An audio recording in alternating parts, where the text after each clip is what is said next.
Thank you, Ms. King. Good evening. It is Tuesday, June 8th, 2021. This is a regular meeting of the Policy and Services Committee.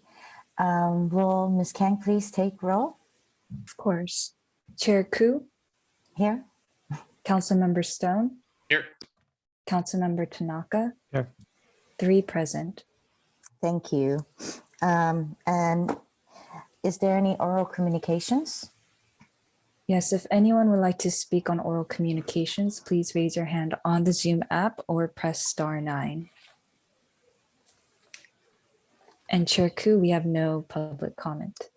Great, thank you. And so then we'll go to our action item. And the first one is review and approval of the Office of the City Auditor's Fiscal Year 2022 task orders. Mr. O'Rourke, welcome.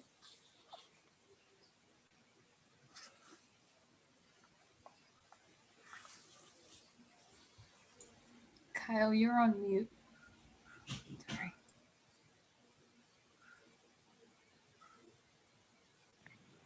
Delightful. Sorry about that. Good evening, Chair Koo and members of council. It's a pleasure to be with you this evening. I do indeed intend on discussing task orders for FY22. We'll get to that here in a moment. First, I do want to provide a little bit of a status update so you're aware of where we're at going into the council break in July. And of course, then on the back end of the conversation, we'll have time for questions and discussion. That's great. We were going to ask you for that too. Perfect. Well, this slide that you're seeing now has a summary of all audit activities that are ongoing at the moment, or rather that are approved by Policy and Services and Council and that are fully executed by Chair Koo. What I'm intending to show you here is that after you come back from break, we will have reports for you essentially at each consecutive meeting, likely for the first 2, potentially 3 meetings. The items that are in green are audit reports that we plan to present at the first meeting, Policy and Services meeting that is, after the council break. These 2 reports are drafted. The asset capitalization report is being reviewed by Ms. Nose and the city manager's office, and we will be provided management responses to some of the items that we've identified, opportunities for improvement that we've identified. And the second item in green, task 4.3, the assessment of SAP functions and internal controls.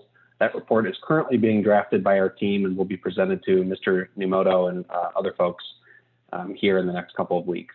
So these reports are in the draft or review phase and will be ready for presentation in August. The items in orange, which apologies, it's slightly more difficult to read, but the items in orange were finalizing some of our audit work and testing, and we'll be drafting reports beginning mid to late June and presenting those for review mid-July with the hope of presenting those to Policy and Services in September. So those are audit activities that we'll be reporting on to Policy and Services over the first couple of meetings after break. A couple of the other items here. So task 4.5, we have not yet started for a couple different reasons. Really, the audit activity was approved in March, but it was poor timing due to the need to issue debt and the involvement from the same personnel to do so. So we've put that on hold, but do intend to kick that off after the new year, or potentially, given the budget adjustment, reprioritize and push that to a later date. So that's task 4.5. Task 4.7 and 4.8 are ongoing and will be presented at a later date. And 4.9 and 4.10 were approved by Policy and Services and will be kicking off in June for presentation, likely later in the fall.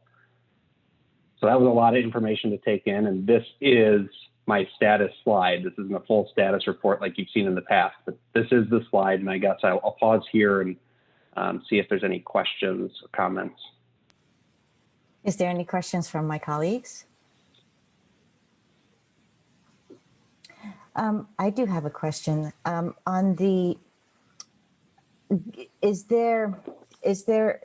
you give me a little bit of idea of the nonprofit agreement risk management? What are you going to be looking at over there in that task? Yes. So that task covers a couple of items.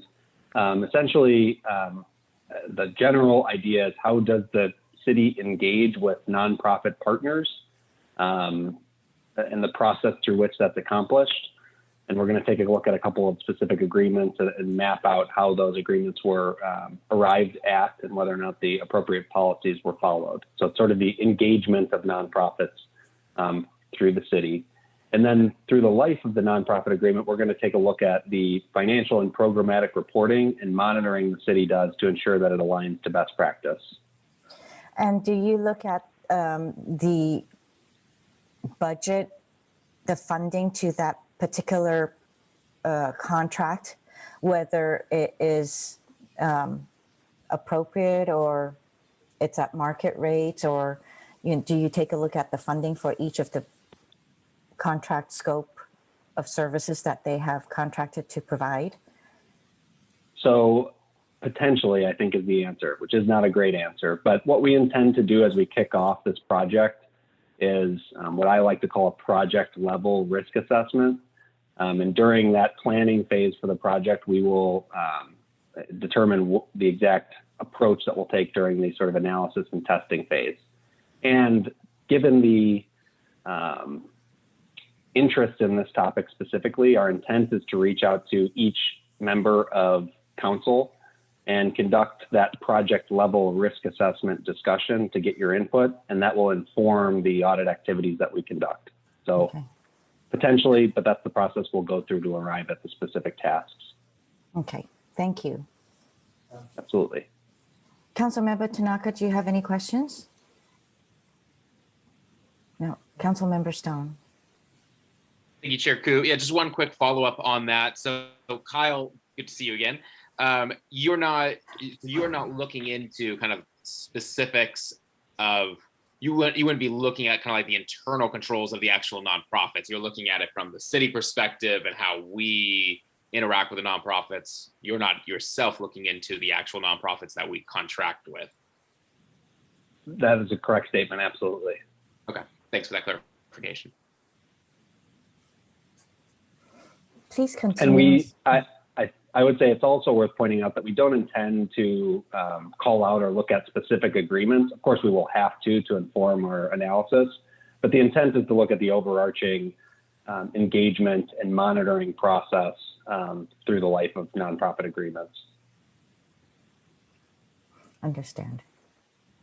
Please continue. Okay. So that brings me to our recommended action for today. So we're recommending that policy and services approve 4 task orders, which are included in your agenda packet.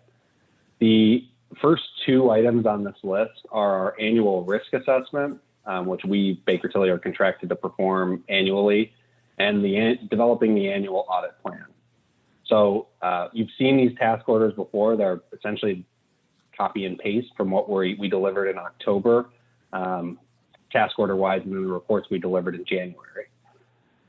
So I think it's worth pointing out, we recently conducted these activities, and our intent is to conduct a refresh of our risk assessment, not a full-blown risk assessment. And the number of hours and the time that we intend to devote is roughly 1/4 or 1/3 of the hours. So we'll look for new or emerging risks or changes to operations that have occurred over the last 8 or so months to inform our audit plan moving forward. Task 3 relates to the financial audit. So the city auditor's office is responsible for essentially project managing the financial audit and working in tandem with administrative services. That's an ongoing task. And in fact, the financial auditors just completed their preliminary field work for the FY21 audit in the past couple of weeks. And they'll come back in the late summer, early fall to complete the remainder of the audit activities to present the financial audit report. In addition, as you may recall, we extended the contract for the financial auditor by 1 year, and it's our responsibility, the city auditor's office, to help solicit put a proposal, or an RFP on the street and solicit a new financial audit firm to perform the audit over the next multi-year period. So that's embedded within this task as well. And our intent is to begin drafting the RFP document in the early months of the fiscal year, and then put that out on the street, so to speak, in late summer, and bring forward to council in late fall, early winter for approval the selected financial audit firm, so that we're well ahead of the preliminary audit work that they would be conducting around this time next year. So that's sort of a recurring city auditor office activity. And then lastly is a recurring activity, and this, I'm labeling this as various tasks, but essentially task order 005 contains a variety of items that the city auditor's office performs, including our quarterly and annual reporting. So the PowerPoint deck that you've seen a couple of times now that sort of contains some standard status reporting, reporting on the fraud, waste, and abuse hotline. That's embedded within task 5. The actual monitoring activities related to the fraud, waste, and abuse hotline are embedded within that task. And then other administrative functions, so attending meetings and meeting with the executive leadership team, items like that are contained within task order 005. So I would label these, or generally state that these are recurring annual audit activities, and we're just looking for approval to continue with those recurring activities in the new fiscal year. These are not audit activities like we had listed on the prior slide.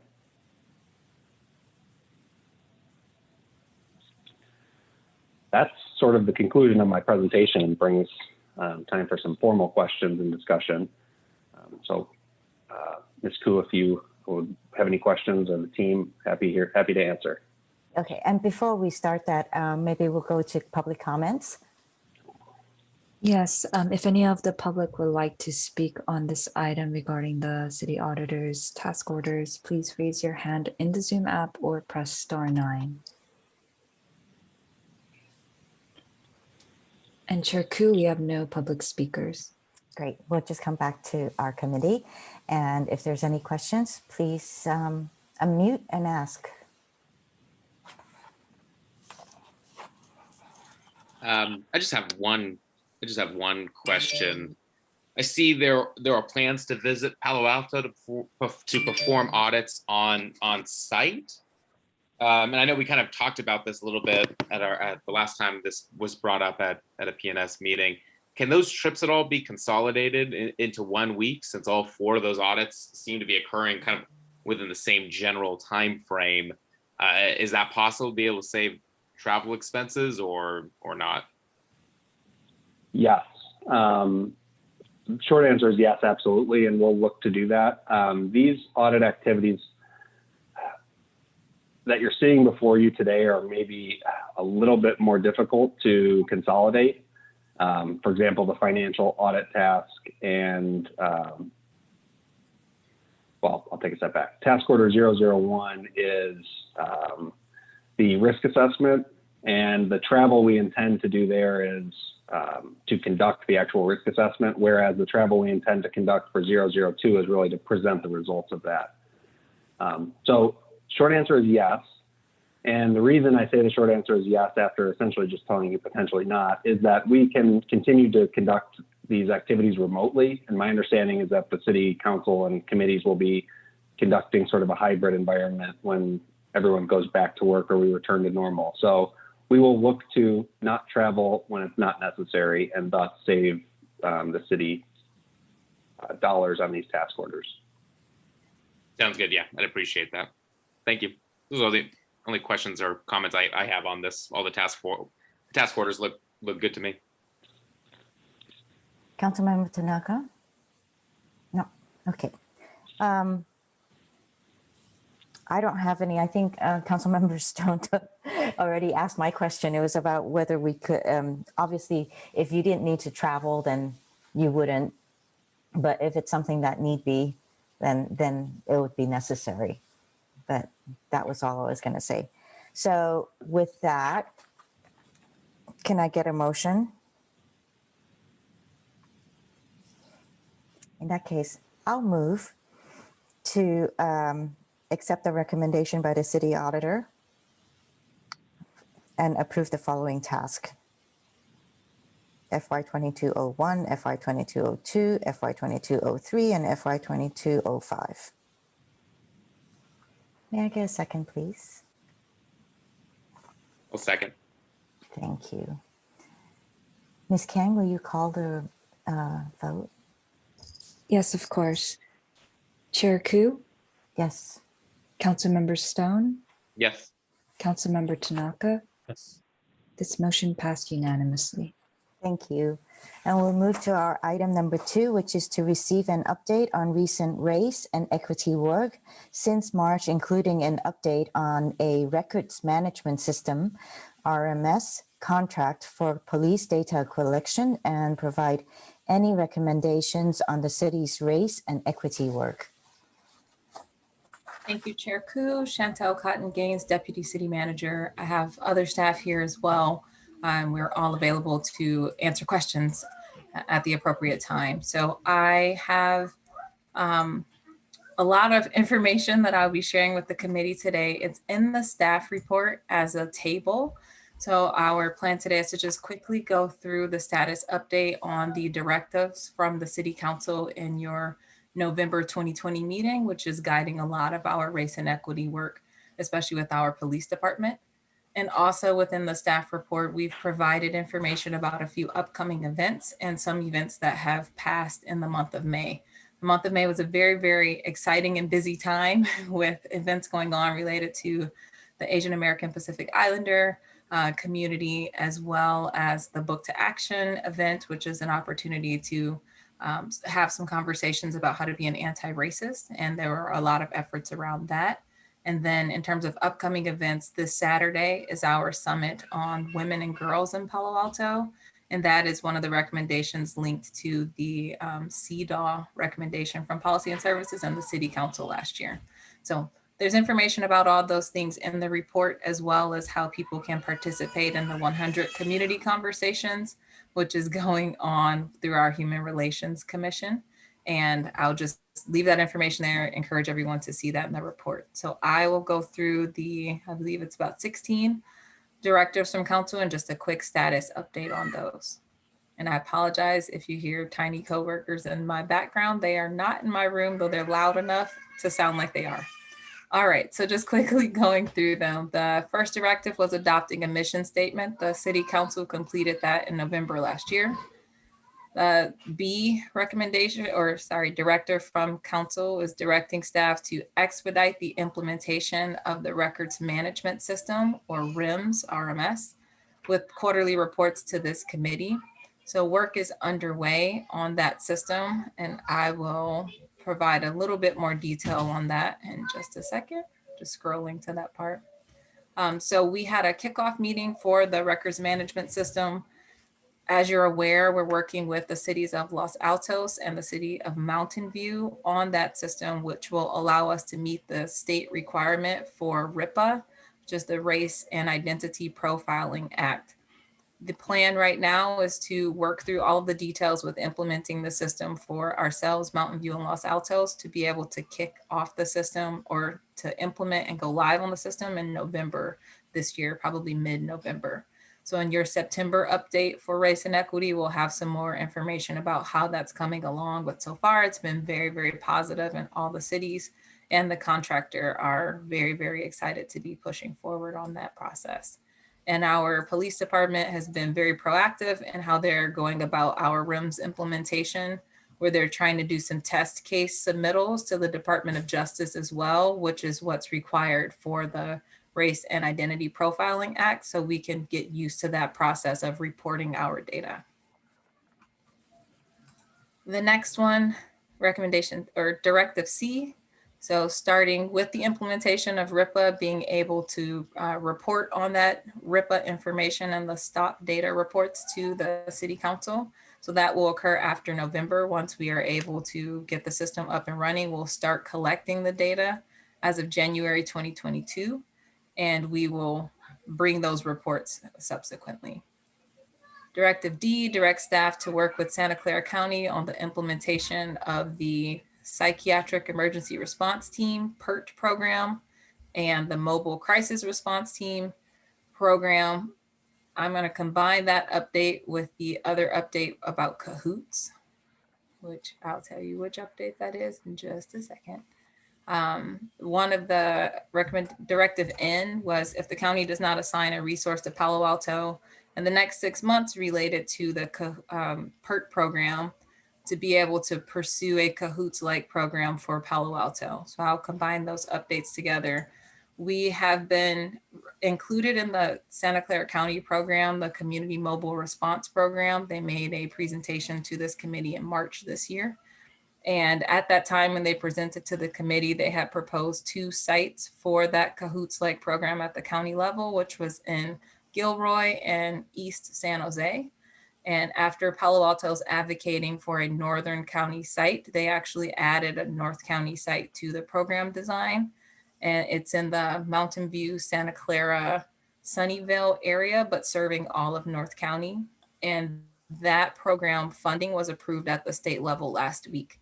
So they are kicking off that program at the county. It's very exciting, and we are staying active in the conversation to make sure that Palo Alto has representation and that will be served by that program. Also related to a Cahoots-like program, as you're aware, we submitted for federal earmark. So federal funding to create a Cahoots-like program or to augment the county's program. And Congresswoman Eshoo pushed forward that earmark request. We will know within the month of June if the Appropriations Committee at the federal level has further pushed our recommendation beyond, or further pushed our earmark request beyond just Congresswoman Eshoo. So we shall hear soon, I'm guessing within the next week or two. And when we do, we'll update the council and committee. The last piece on that is the actual PERT program itself. We are progressing forward in good conversations with the county. They've been doing some recruitment in hopes to get the resources assigned to Palo Alto and the other sites. And we're making some good progress with the county in that regard. And the chief can answer further questions on that as we go throughout. Okay. The next one, there's so many directives, so I apologize. There's just lots of me talking, but I'll keep going. Directive E is directing staff to update a policy on the timing of records release related to investigations that qualify for public disclosure under SB 1421 and AB 748. So staff has finalized the policy and workflow related to the release of records, and all incidents to date meeting the disclosure criteria have been released and posted online. Directive F, and if anybody's following along, I'm on page 4 of the staff report. Directive F is to amend the IPA scope of services, and Directive G also has to do with amending the IPA scope of services, and Directive H does as well. And so I'm combining the update on all of those, where we are bringing the independent police auditor's contract amendment to the city council on Monday, June 14th, with all of these recommendations included in that update. And as you recall, there was the recent discussion on expanding the scope to include the internal related issues, and that policy and services recommendation is also included in what's going to city council on Monday. Okay, the next one is completed. Recommendation I, related to taking the legislative priority related to police reform, adding that to our legislative guidelines. That has been done. And I'm skipping through for other things that have already been done. Directing staff to return to this committee in the fall related to the Peace Officers Association negotiations. So because the contract opens up next year, we'll bring that back in the fall. And the recommendation M is the CEDAW recommendation to proceed with a community summit on gender equity issues. And that is occurring this Saturday, June 12th. And Councilmember Koo actually is one of the breakout session leaders there. So thank you for doing that, as well as Councilmember Cormack. And last two, I promise. Amending the IPA contract is recommendation O. We've talked about that piece as well. It's coming on Monday. And recommendation P, referring to the Policy and Services Committee, the consideration of the IPA oversight of internal complaints regarding police misconduct. That is also included with the item going on Monday to the City Council. And lastly, direct staff to work with IT to streamline publishing the police policy updates to the city website on a quarterly basis. They have come up with a streamlined process for that, and the police policy was last updated online on May 1st this year. That concludes the updates. There's more information within the report, and we can provide that information as we go through Q&A. Are you going to go through the cities association's letter to county Sure. and what they're going to be recommending? Absolutely. So the Cities Association of Santa Clara County has put together a task force that's focused on making recommendations for cities regarding this topic of race and equity. They focused on a few specific areas, and I'll make sure I capture those correctly.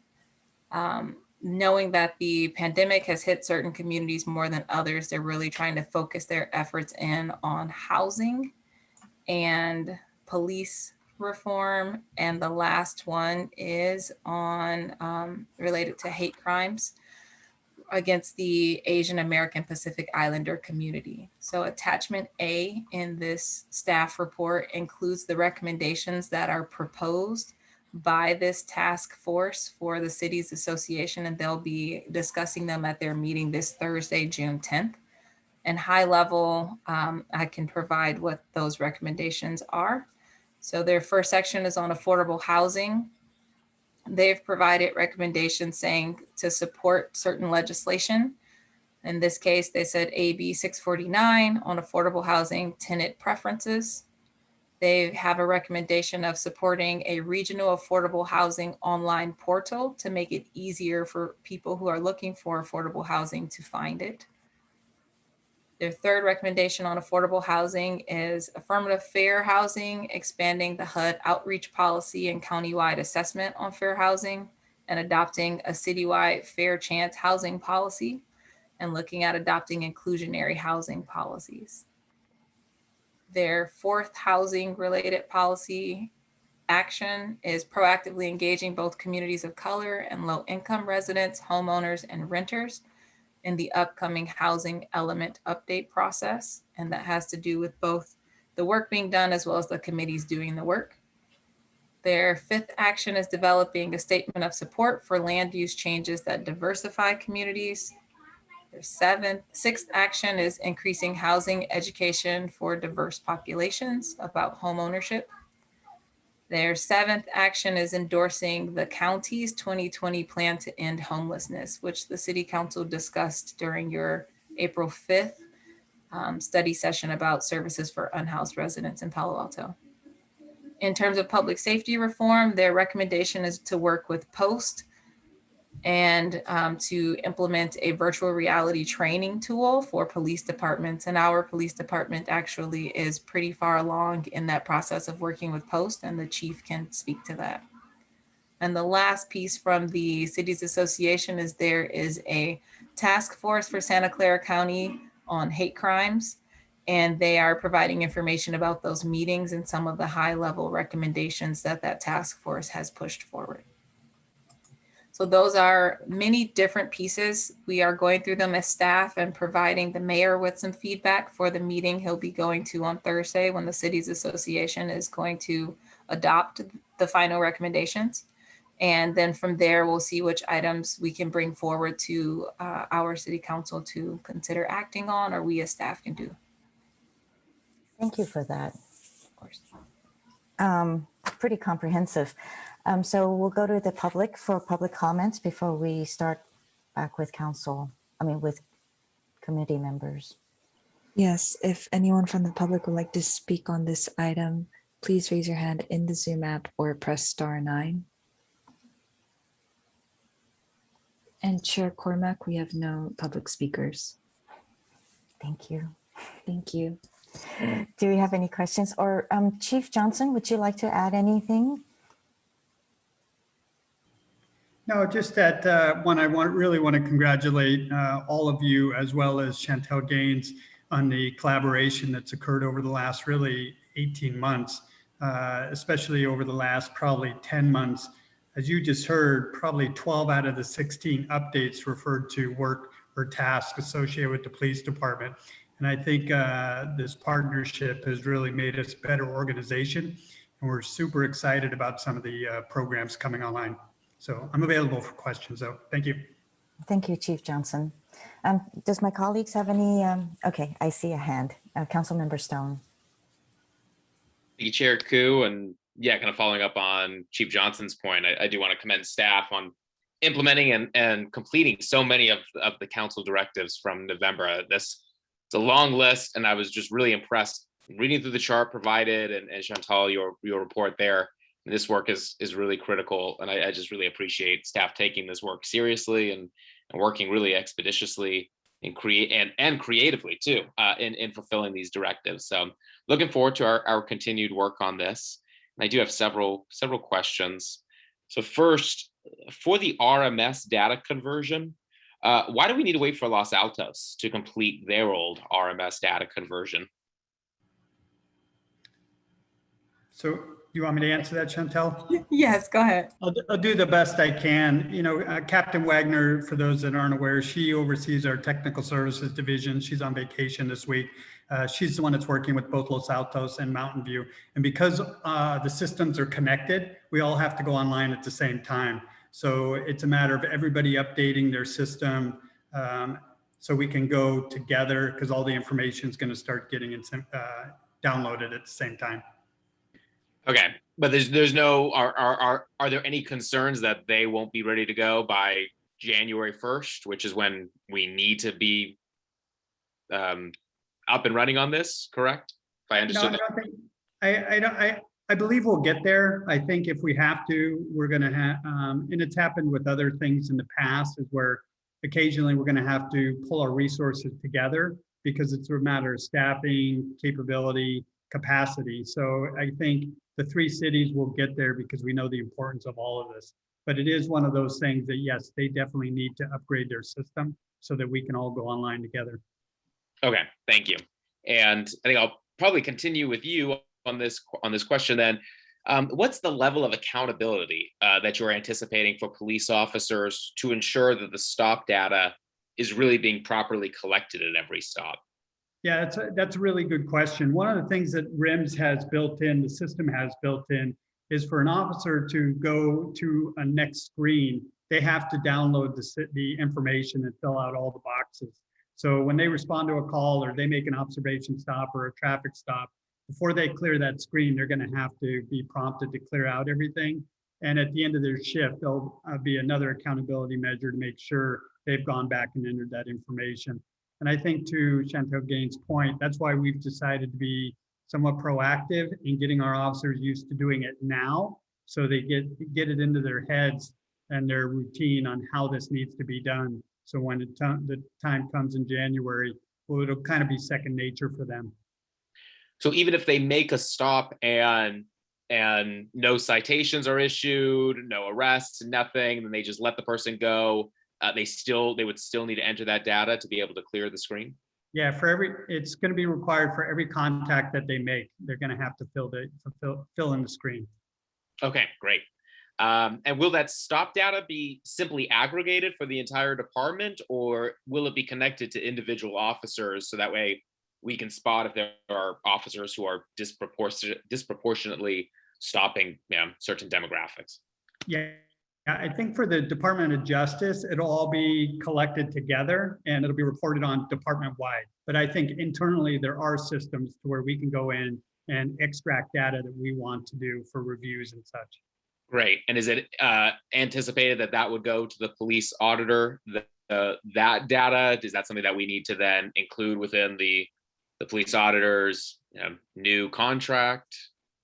No, well, that's a question for the city attorney, but I don't believe it's something that needs to be in the contract. I think it's something that every organization from a management standpoint, when they have a use of force incident or a administrative investigation, we have procedures in place to make sure that we're tracking specifically the officer and how many times they've been involved in force or how many investigations or lawsuits. So that is information that's important from a management standpoint.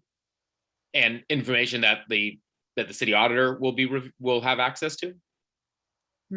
I don't believe that's part of their contract as far as the overall, but we have pretty good communication with them on, and they see all the force incident, well, they will see all the force incidents due to the expanded contract for a vast majority of the force incidents. So they know the officers enough to where they also keep track of how many cases, which case they've had, who was involved.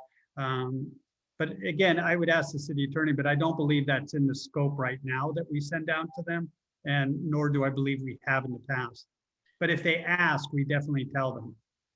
Okay, and I'm wondering if Ms. Stump can join in to see what do we need to do to make sure that the police auditor is going to have access to that information. Well, this is the first time it's come up to my knowledge. So this is a new program, or at least it's a new version of something that was done quite some years ago and hasn't been done. So this is the first time that idea has come up. My initial thought about it, frankly, is that the independent police auditor has been engaged in a different type of work rather than statistical analysis. He really does reviews of individualized incidents where there is quite a deep review of the actual facts and kind of step-by-step work that was done in the police department, and then how the police department managers then investigated and responded and dealt with any management issues, determined whether there were some and how they dealt with that. So this is, I think, really quite a different data set. And so it's a new idea, but yeah, my initial thought is maybe let the program go into place and work for a little while and see what happens.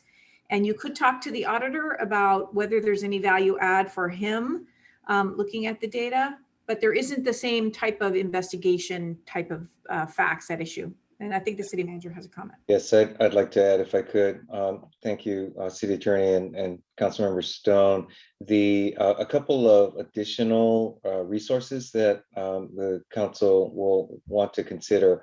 One is that as a part of the the amendments to the independent police auditor scope of work, you will have a regular opportunity to have discussions with the auditor. The council will on issues of note and any patterns or again special studies that the council wants to have the auditor take on a either one-off or which is typically the way that they have, as I've seen, they would do studies like this to review data and determine any quality control or other issues that might be of interest. So that's one. That would be upcoming, although in all likelihood that would be after RIMS is implemented. So the system would be in place, and then you want to do a check-in on how it's going after the fact. The other is with Stanford University Spark, and perhaps either Chief Johnson or Deputy City Manager Cotton Gaines might want to comment on the work that's ongoing with Stanford Spark, because I think it's actually pretty exciting stuff. And really an opportunity that will allow Palo Alto to continue its leadership role in looking at how the data leads to actionable conclusions. So let me hand it off then to Deputy City Manager Gaines. Sure, and Chief, you can fill in. So there's two things. Spark is a do lab, is how they describe themselves, which is really great. And their emphasis is less on just data for data purposes, but looking at the data and making some solid recommendations based off what they see. Examples of work they've done in the past is with the city of Oakland, as an example, studying their stop data and noticing trends, and then working with the police department to make specific recommendations on changes that they could make within the department. So they're always focused on the what can you do with the data you find.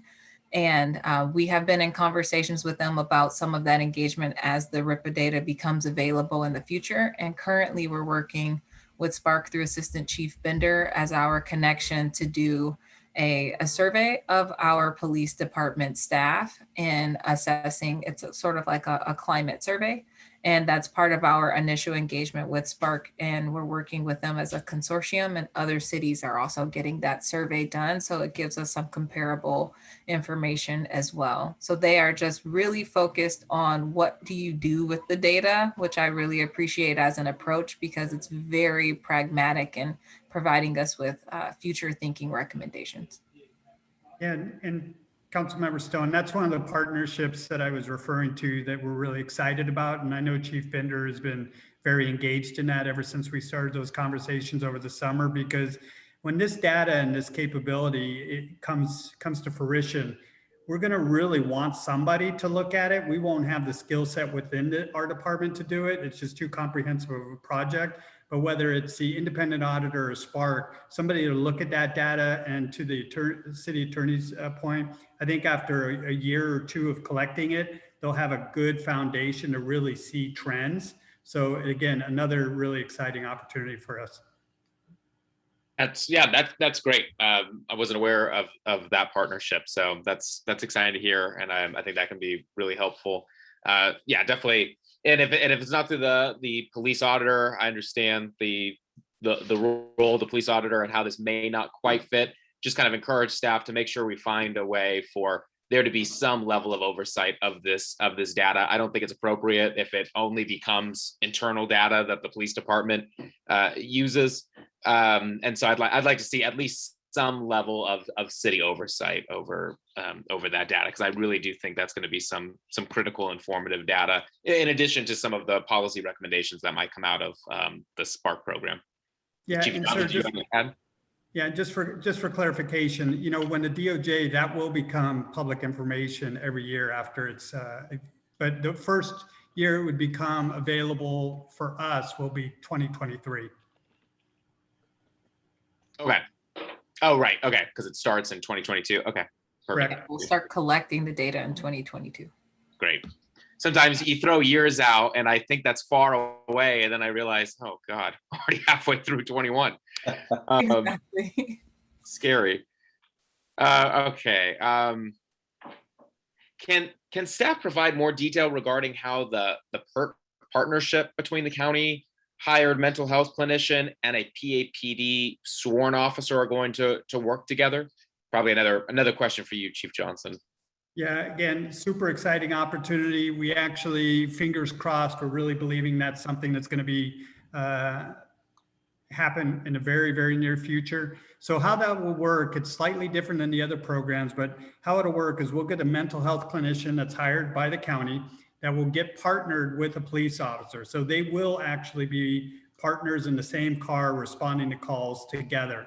And those will be available 4 days a week, at least by design right now. So they'll be available 4 days a week, 10 hours per shift, and we'll schedule it to where the high call volume most likely during the day. So it'll probably be mid-morning till late evening will be their shifts. And they'll work in partnership with some of the other programs that are being developed that were spoken about earlier, as far as the county response team and even a CAHOOTS model. And the memo that came out from the county, I believe it was last week or maybe over the weekend, recognizing North County team spoke to the fact that it will be another partnership in addition to a PERT model. So the PERT model for us, I think it's something we've been working on for well over 4 years now, and trying to get in Palo Alto. And I do believe it's coming in the very, very near future. So excited about that. Okay, thanks for that clarity. Is the police officer going to be in uniform for that partnership? Yeah, no, that was part of our policy development. We've already developed a policy on this particular assignment, and we're purposely not putting the police officer in a uniform. They'll be in what we refer to as a soft uniform, which would most likely be a polo shirt and khakis. Okay, and in a marked patrol car or? Unmarked patrol car, but it will have what we refer to as a protective screen in the back, and that's just for everybody's safety. So it won't be a completely unmarked car, but it will be unmarked from the outside, meaning it's plain wrapped, but inside it will have a security screen. So Because I guess one of my concerns is just as far as like what happens if the officer feels kind of threatened in a situation. I mean, like who's in charge? I mean, I assume the officer. I mean, is it the officer? Is it the mental health clinician? I mean, how is that kind of order of demand going to work?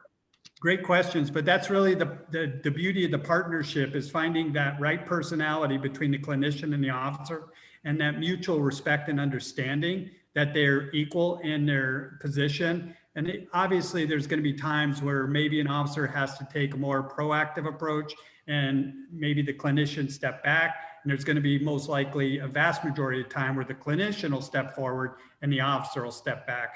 But again, I think that's a balance that will come in time as they gain a trust with each other in a working relationship. But that's something that will be heavily weighted when we decide who we decide to put in that particular position. Okay. Yeah. I mean, I think, clearly this program, I think has a lot of potential. It's better than the status quo. I am concerned that we still have an armed officer in the field in these situations that involve a mental health crisis, and what could happen from that. It's an imperfect situation, and I trust the training and the policies that you're developing, but so definitely just some concerns I have. But just remember, it is just one piece, right? So it's one piece of what's impressively becoming a collective puzzle, because you're seeing these layers add on very quickly in alignment. So I think all of them, this will probably be the first piece into the equation. I just think because of the way things are lining up, we'll have this available soon. And then the county team will be coming in as an overlap. And then ultimately someday, hopefully a CAHOOTS program as well. And I think the piece I'll just add on to that as well is to think about the levels of crisis that we may be encountering. With this one, with the sworn officer and the licensed clinician, it's seen as more of the 5150, more intent, the highest level, I'd say, of a mental health crisis, and the community mobile response program being sort of that first touch level for more frequent situations. And so as we get all of the programs on board, and including the existing MCRT program, they all will provide a necessary type of response at different levels, so we can utilize the tools as they are most fitting. And there's also, just if I may, there's also going to be a lapse in time in conditioning the general public in how to call and who to call, depending on the level of service that's needed at the time. Because for the mobile response teams, it's actually, they're going to be a whole new system, a call system. It won't be 911, hopefully in the long run, where they'll call directly to the police department. For those lower level concerns, they'll be able to call this outside independent number, whether it will not be a 911, and I don't believe it's going to be a 311. It'll be an independent 3-digit number. Okay. Yeah, I can see how that will take a little time for people to adjust and be educated on that. But I think it's a good program. I'm glad we're going in that direction. I would have preferred to have seen a truer program, and this is not a critique of staff. I know these are county programs, but I would have preferred to have seen something that was a little closer to the CAHOOTS program in its totality. I know the CAHOOTS program is similar to the CMR program. So, and I think too, this isn't going to give us also the cost saving benefits as well as what they see in Eugene, Oregon, to that program. A couple more questions. Chair Koo, do you want me to just continue on? I feel bad taking up the floor. Okay. Yeah, just two more questions and then just a couple comments. So who is going to, because you kind of touched on it there, Chief, but who's going to make the determination whether to send in PERT or CMR? Is it the police dispatcher taking the 911 call and having to determine if it's a high level or a lower level mental health crisis? Yeah, that was to my point earlier. I do believe at the beginning that by design, that's all we have in place. So I think community members will be calling in to the police dispatch until these other models are fully up and adapted. But for now, it would be the police dispatcher that's going to have to extract from what they're hearing and what they're being told to determine which team would be the most appropriate. Okay. And then finally, Chief Johnson, I think you're off the hook for this question. I don't, and I think this is probably for you, Chantel. I don't really understand how AB 649 is helping prevent displacement. Is it? And you mentioned something in your statement about is this really meant for cities to be able to have the authority to create a preferential affordable housing program for current residents? Is that what it's doing? I'm going off of the notes, and I did check with our state lobbyists as well on this one because I wondered if it linked to a few other policy areas. And my understanding is it is creating a state policy that supports greater access to affordable housing for underserved populations facing displacement. So I'm going through the notes. So it aligns the anti-displacement tenant preferences with the IRS code requirements. So let's see, thereby qualifying affordable housing developments that use tenant preferences for a tax credit. And it allows cities the options to require an anti-displacement tenant preference for affordable housing units if the cities desire. So that last piece is what the cities can weigh in on. Okay. Yeah, I mean, I was a little disappointed looking through the cities association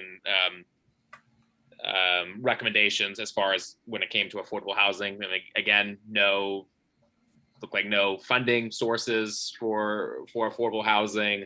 Look like a lot of policies that aren't going to have any actual teeth to be able to actually prevent displacement, and just kind of, I don't know, seems like a continuation of a lot of really just kind of a lot of talking points, and not actual and nothing that's actually going to be able to help get people housing. So that was a disappointment. I was generally supportive of the areas around police reform and preventing AAPI hate crimes. I did think that the regional affordable housing online portal seems like a great idea. I don't know why we wouldn't want to be a part of that unless there was something that I'm missing. And then just a couple other, just kind of points. I'm still concerned about how long it's taking for us to find a more transparent form of complying with the DOJ's encryption policy. I'd really like to encourage staff to just make this a priority.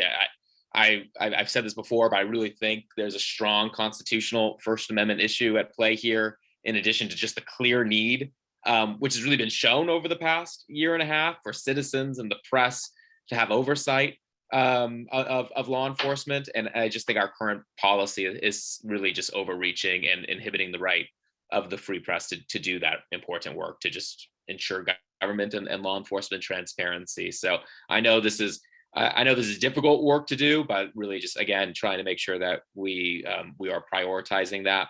And then, just finally, I really want to thank staff for your advocacy on the county CMR program. I remember the last time this issue came up at Policy and Services, it was very last minute.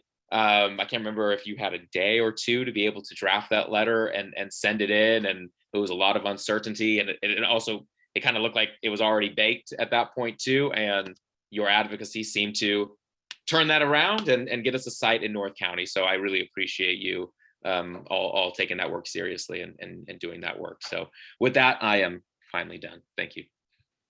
Thank you, Councilmember Tanaka. All great points and great questions also. Thank you. Thank you. Councilmember Tanaka, do you have any comments? Yeah, thank you. So Steph, thank you guys for your work. Few quick questions here. So are you guys actually recording incidents of hate crimes in our city? So I believe that question would be for me. We take any call for service if it has a hate crime or a hate incident. We're also documenting those. So hate crime, obviously, we will take a report, and a hate incident. And what we've been telling people is that if there's not a criminal element to it, but there is an element that brings concern, we're going to take that report. So we are documenting that, and I think there's good reason to continue to do so. And how's the trend look so far over the past year? Well, for Palo Alto, we've been to a couple of community town halls on this regarding hate crimes and hate incidents. And in Palo Alto, fortunately, and I'll knock on wood, the numbers stay relatively low. I think nationally, the trends are trending upward, and that's concerning. But again, in Palo Alto and even Santa Clara County, I think we're still at a very low level, especially in Palo Alto. And what is that level? Well, we take, I believe we've had a couple this year, and that's about our average every year is 1 to 2 hate crimes. And we have taken several hate incidents, 4 or 5 at least. And how many anti-Asian hate crimes have been reported or incidents? Actually, I'd have to go back and look. I don't believe we've had an Asian hate crime in Palo Alto this year or even last year. And no incidents either? I'd have to go back and look at each of the incidents to see if there were who the victims were on those. Okay. Do you think you could look that up and maybe get back to me later? Yeah, not tonight, but I can definitely get back to you on that. Okay, I appreciate that. What's the so with all this work, what's your perception on any impact it's had on on the crime rate and trying to, in terms of all the work that we're trying to do right now? Because I know this is a little bit additional to the normal work that you guys are doing. Has there been any impact on the efficacy of your work in terms of trying to make sure that we have a good crime rate, all that kind of stuff? Well, I don't think, again, in Palo Alto, if you're referring again specifically to hate crimes and hate incidents, it hasn't deterred us from our work because we're not devoting a tremendous amount of time because they're not occurring. Hate crimes in Palo Alto, the trends that we're definitely starting to see come back into play are more of the property related crimes. Okay, and that's still increasing. That's definitely, as there is social restrictions and businesses are opening up, we're definitely starting to see property related crimes spike back up. Okay. Is that higher than other cities around us? I don't believe they're higher. I think, again, it's because all the businesses in the regions are starting to open back up, and especially the stores, to the point where, if you remember, at the end of 2019, we were having a prolific problem with grab and runs. And now as the stores are opening back up again, we're starting to see that same sort of activity. Okay. To what Councilmember Stone was also saying, I was also trying to understand kind of the current status of the encryption. Can you talk a little bit more about that? Sure. It's one of those things that, again, and just for the record, it's not our policy. It's the Department of Justice mandate that we're adhering to and complying with. But what we're definitely doing is we're constantly looking for options so that we can hopefully get back to being transparent. This is something that Palo Alto takes very serious. We recognize that, and I appreciate the fact that Chair Koo is now a member of the board for the SVCRA. But one of the most reliable sources that I think we have as an option is the implementation of the RIMS program, because they have a program called Citizen RIMS that gives people a web-based portal to where they can access information, which is relatively real, showing data, type of incident, and everything else. And so we've already had conversation with them on adding that onto our system once we're up and live in November. So can people actually hear recordings of the radios, like maybe after the incident, or is it still kind of kept out of the public? Yeah, so the radio component is not part of the equation, but it's a mapping system that you can access that shows type of incident, type of call, location, those types of things. So it could definitely keep a member of the public well informed of the activity in Palo Alto. I thought there was talk of making the recordings public, like some sort of time delay, and so the public or the press could hear the radios. No, wasn't that? I thought that we had some discussion about that. Yeah, we've had discussions. It's a matter of finding an alternative that complies with the DOJ mandate. That's been the challenge. And as, again, Chair Koo is becoming probably most familiar with being part of that board. Right now, there's no agency in the county that's found that option available to them. So you're saying that the DOJ says that you cannot release recordings of the police officer's radio like an hour after the incidents? It's not, Not if it includes personal PII information. So you'd have to have somebody extract the PII information out of those recordings and then release it. so how did that work before? Because when you guys didn't have encrypted videos, how did you guys strip out the PI? No, we weren't doing that. That was the problem. So we were just allowing free transmission over the airwaves. And that's why the Department of Justice came out with the mandate, because within the Department of Justice, or the JADIC or CLET system, which is a policy every agency has to comply with, and that's something I spoke to with a couple of council members on, is that as a chief, I have to sign an affidavit that we will comply with the CLET's policies, protocols, and procedures in protection of people's personal information. The fact that we weren't doing that, and I would say, when I say we, law enforcement historically was not necessarily complying with that aspect of the policy. The Department of Justice just made it a mandate that we shall comply with that policy. And that's what really prompted the encryption to occur. We can't just use there's like a lot of automatic transcription services that just plugs it through a computer and spits out a transcription. Maybe not the world's best transcription. But it also scrubs it for PI. We can't just do that and make that available to the public. I mean, if it's out there, again, it's something we've been open to looking at options, and we are continually looking at options. And if we can find a solution, we're open to that solution. We just haven't been able to do it right now. When I say we, I'm not saying we Palo Alto alone.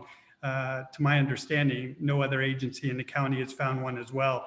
Milpitas, which is about to go to encryption, I believe in August or September, they're trying to find a solution as well. And if they find it, then we're going to do our best to do it. And internally, we're also looking at IT wraparounds that maybe we can do. But again, it's a very complex solution to find. So it's a matter of coordinating it to where it works for everybody. Okay, thank you. Well, I want to also add my thanks and appreciation for all the work that has been going on with the Race and Equity Initiative. So most of my questions have been asked. I had the collected data for the RIMS. Will it be analyzed and evaluated? It looks like Spark is going to do that from Stanford University, which is very exciting. I wanted to ask if the raw data that's collected, will it also be posted on the website, or is that not something that will be posted? Chief, do you want to speak to that in the open data portal with the DOJ? Yeah, I think once that data is collected, we will release it onto the open portal. But again, that won't be, if I understood your question correctly, again, that won't be until January of 2023. Understood. We will have our first year of data. Okay, thank you. And for Directive E, to follow SB 1421 and AB 748, will any videos or audios be posted? Is that required under those two bills? Yeah, that is the requirement of those bills for specific incidents. And for the Palo Alto, we've already complied with that for all our incidents that are required under those laws. Then they are posted under our on our website as well. Okay, great. And I want to thank staff for moving so quickly with what Council Member Stone said with the county's MCRT. Did I get the acronyms right? I think I did. But for moving that so quickly and actually getting it for North County, it's truly exciting. Then I wanted to go into the Cities Association recommendations. Basically, I feel the same way as Councilmember Stone, that it's just a whole bunch of actions, but there's no solid. It's a bunch of initiatives which they call actions, but there's really no action behind it. I think the only one that I really found maybe useful and maybe doable without funding would be action number 6, which is to increase housing education for the diverse population. I find that, building credit is one of the very big matters in order to start on the path in order to home ownership, and with that generation wealth, and et cetera, et cetera. So I think that's one of the building blocks that they need to do. The other thing is, a lot of these talks about renting, and I think there needs to be a way where legislation comes forward that will help people to buy their first-time home buyers. And again, that's another stepping stone in order for them to build wealth and also generational wealth. So, with the affordable housing, again, the word is just way too loose. It's affordable. Is it 140%, 150% AMI? What is it going to be at? Or are we going to be focusing on the 60 to 80 to 100% AMI?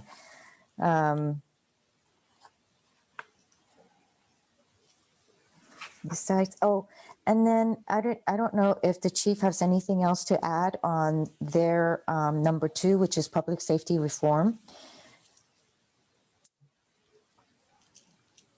Well, do you have a specific thing that you'd like me to attempt to answer on that? No, I think when Ms. Gaines was presenting it, she said perhaps maybe the chief might have more to add, but if you don't have anything else to add, that's okay. I just thought we'll hear you.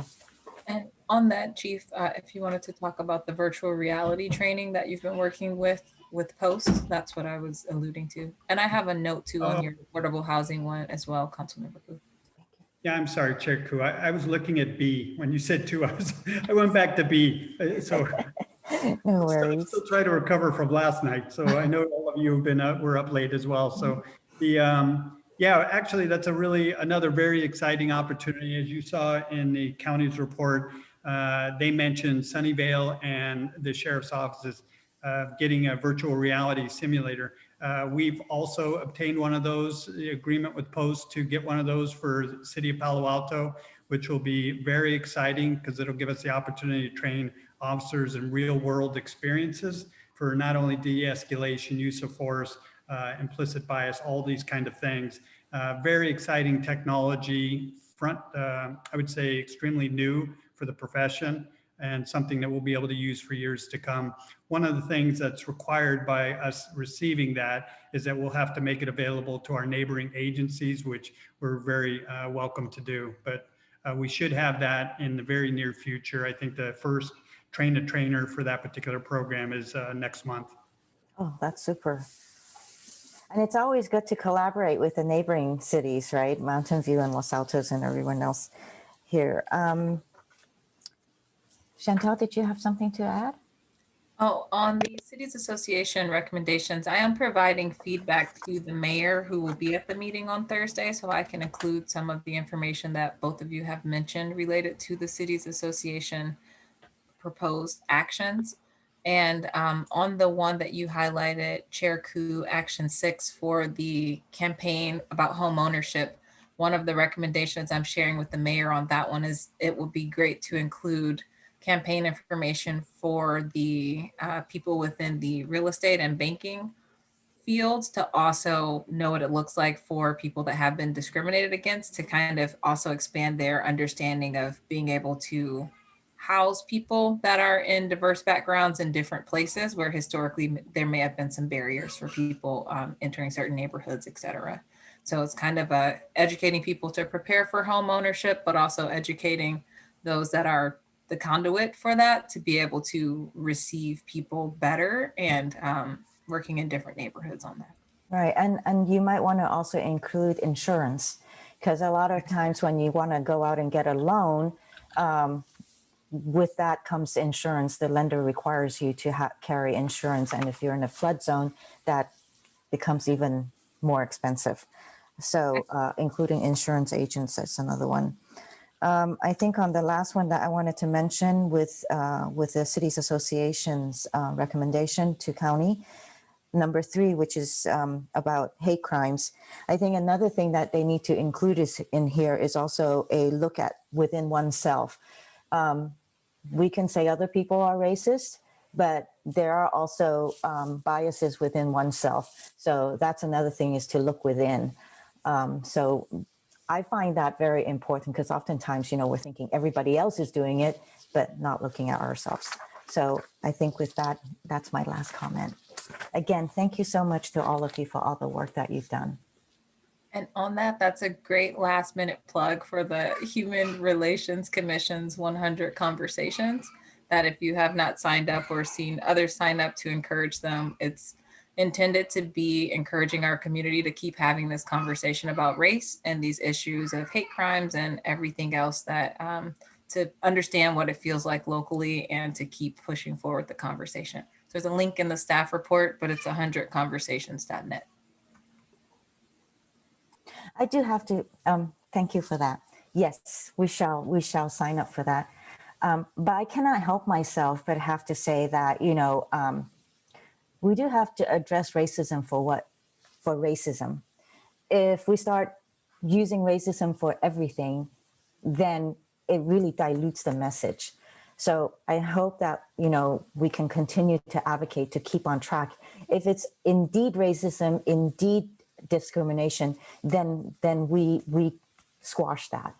But if it's gonna start going into things that are just not really about racism, and it's about taking somebody down or cutting down their character, then it doesn't solve the problem. It just hurls people against people, and that doesn't solve anything. So thank you. Okay, so if we're finished with this topic, we'll move to, and we're finished with this topic? Okay. We'll move to action item number 3, which is council retreat referral to discuss possible edits, changes, or updates to the city council procedures and protocols handbook.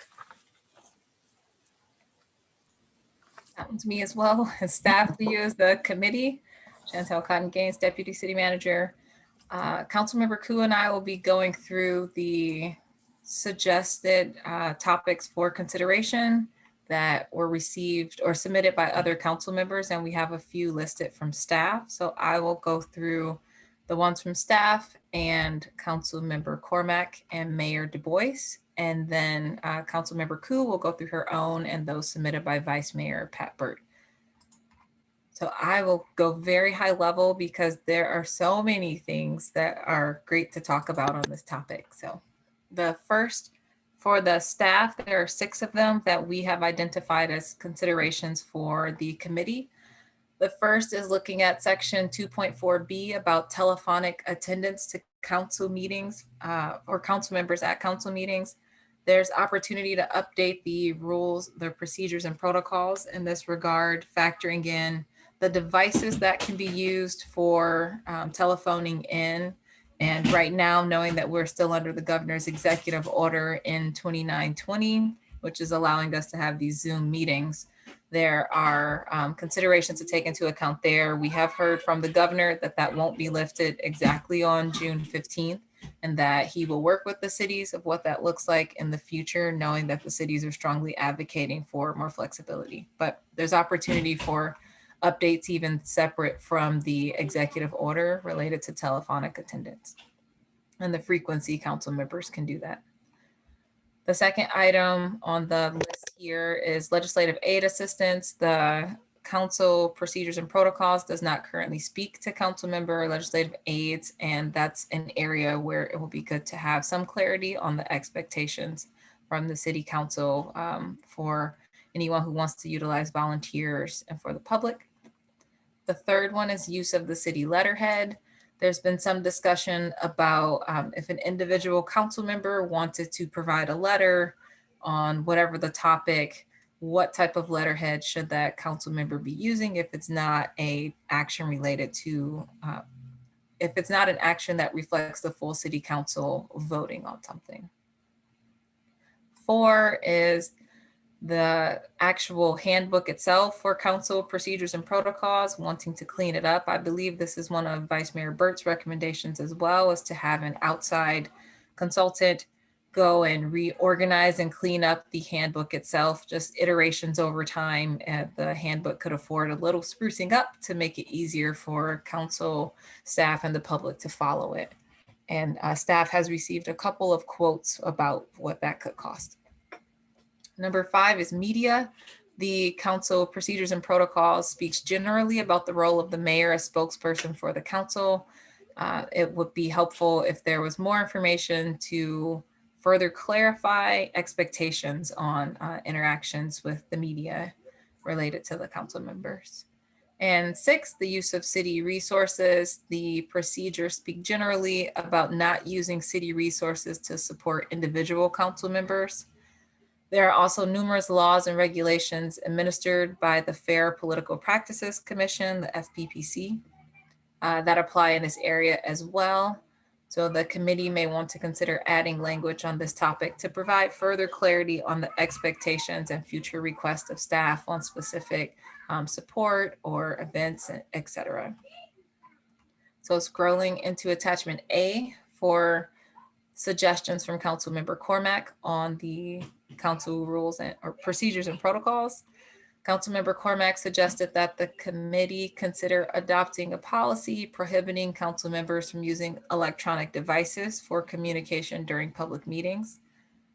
This is in keeping with the AB 1234 ethics training, which states that the public expectation is that decision makers will listen during open noticed public meetings.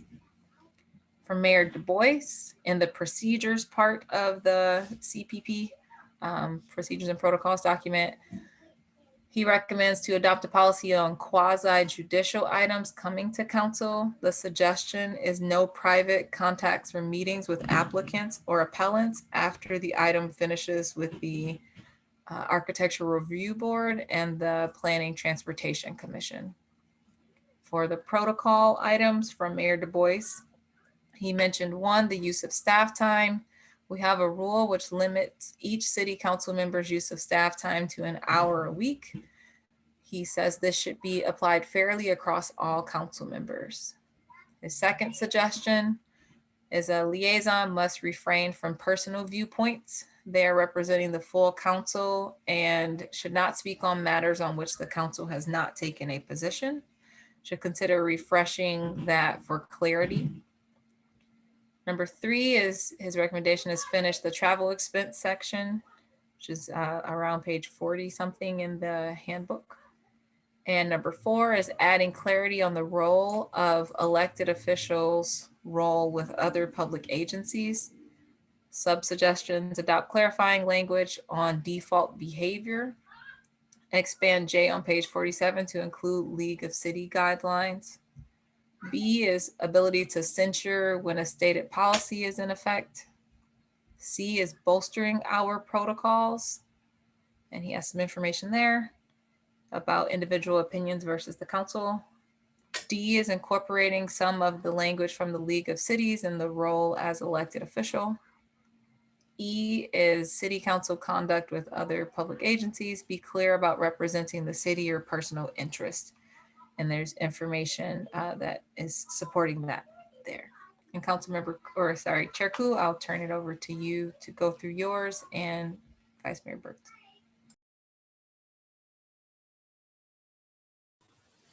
Yes, so thank you for that. And for mine, I just basically asked to have quasi-judicial items to better understand or to have policy for. I think we do have one when it's a consent or an action, but then also I'd like to see, where's to have a specific dollar amount and when the dollar amount is not necessary there. On consent items, I basically said, what's a reasonable limit to the dollar amount for items to be on consent? Wanted to look into removal of an item to suggest 2 votes instead of the 3. And since, a lot of community members does not usually have the agenda in front of them, that perhaps we should be announcing each of those consent items so it's read out loud before the vote is taken. And then I wanted to also suggest that for the mayoral role, that there's a rotation policy that we explore. I think the rest and then I wanted to ask I wanted to also see if we could include our city's organizational chart into this handbook. I did notice that there was the code of ethics at the very back of the book. There was a concern. There is a concern that council liaison roles to the I guess it's BCCs, that when they provide their personal perspective on a subject, and in that role potentially kind of unknowingly or unconsciously giving a directive by giving their support or non-support to boards and commissions. And then I think I also mentioned page 47, number J, need a role in advocacy clarification and procedure for council appointees to regional and state agency boards and commission and committees. Again, we need to kind of sort of have a role, a regulation or a protocol, basically just stating that when we are assigned to, as a liaison or as a delegate to another regional body, that we're taking what council directed us to do and not what individual opinion is. I think number 5 is basically the same thing, a lot to do with how we represent our city when we're in a regional role or in a state role. Moving to Vice Mayor Burt's referral, basically he just, the need for substantive changes and edits. The handbook suffers from having been added onto multiple times over decades, with the aggregate results being a document that's difficult for the city council and the public to use effectively.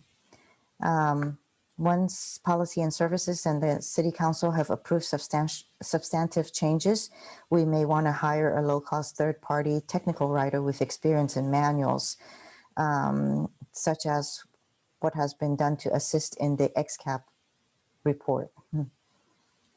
And so Vice Mayor Burt has actually gone through and done some of the point out in the book, in the handbook, in order to give some indication of where he thinks there could be some changes. I wanted to also add that perhaps since we go by the Rosenberg rules, that maybe a link is included into the handbook as well. So that would be it. Is there any more to add, Ms. Gaines?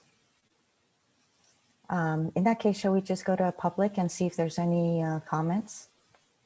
Yes, of course. If anyone would like to speak on item 3 regarding the City Council Procedures and Protocols Handbook, please raise your hand on the Zoom app or press star 9.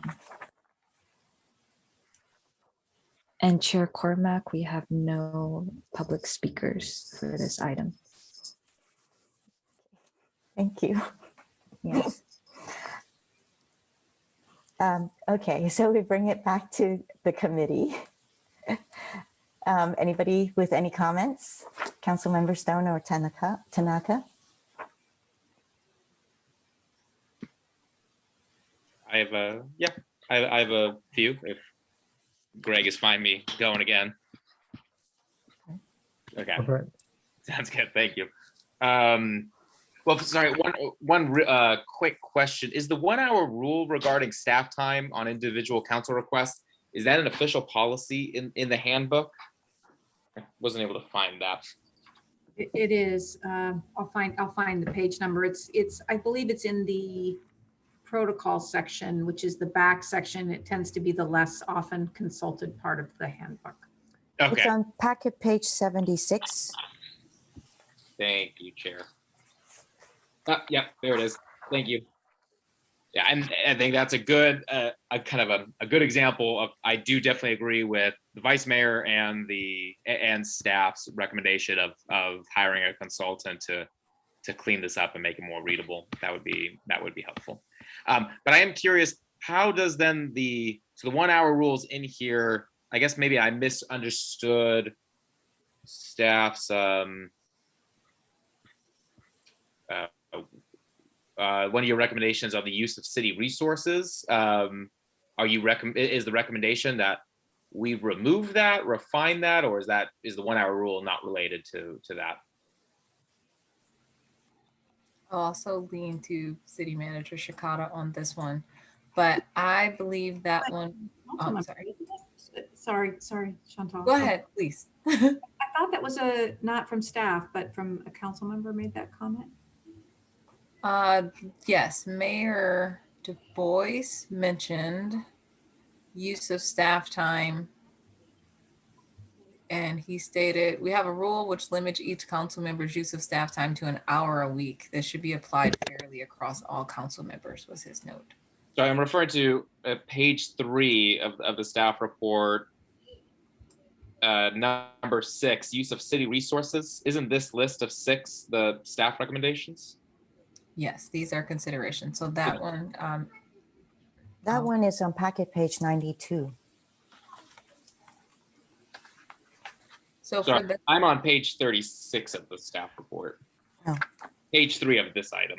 yes, Yeah, I'm where you are. Yeah, go Let ahead. me add some clarity to that. I think what this is referring to, and I appreciate Councilmember Stone raising it because it maybe could have been clearer, is perhaps in areas such as mass communications or publicizing events and things of that nature. I believe we don't really currently have any protocols that provide guidance as to what the norm could or should be for various types of communications. And I think that this was our maybe general attempt to raise that topic. Okay, thanks for that clarification. So staff not recommending removing the 1 hour. Correct. Okay, perfect. Thank you. Yeah, I'll just kind of go through my quick comments on the staff suggestions. Overall, I like them. Then I had a couple of additions myself. So on the telephonic attendance, I thought that made sense. I mean, I think we should increase the number of times that council members are allowed to telecommute to meetings. I think it's currently 3, correct? Okay, so yeah, I think that in our new pandemic / post-pandemic world, and given our interest in having a more hybrid approach, I think increasing that amount makes sense. I don't know if it should be 5 times annually or more. I do think that we should discourage participation via phone and really just kind of encourage Zoom participation whenever possible. Again, and I think we spoke about this in our last meeting, or all these meetings are running together now. Just as far as how quickly we've kind of come on this technology. So I think we should be embracing that. On the legislative aid assistance, I do think we should change this. I don't think aides should be able to speak on behalf of council members, but should at least be able to interact with staff and maybe act as a liaison between the council member and staff and the public.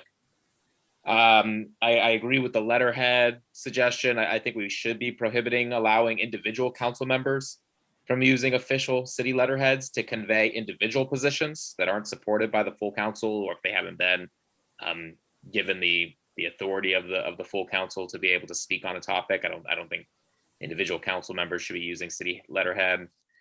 On the CPP handbook cleanup, or again, already spoke to that. I think we should do that. Let's hire a consultant and make this more readable. On the media, I do think the role of the mayor to be the official spokesperson for official council decisions makes sense, but I also want to make sure that if we're revising the language to keep it broad enough to allow council members to be able to continue to speak to the media, at least on matters of their own point of view on city matters, but to make clear that they're not speaking on behalf of the entire council.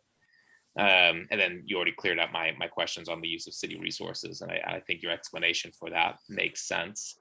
A couple other points that I think would be nice to have in here. I do think that we should kind of refine, maybe tweak the language, make it a little more clear as far as colleagues memos go, and in particular, kind of what is staff's role within the colleagues memo. I think that would be helpful information for both council and staff as well. So if we can maybe clarify that language, really kind of make sure that staff is not taking advocacy roles within colleagues' memos, and just tweaking that language could be helpful.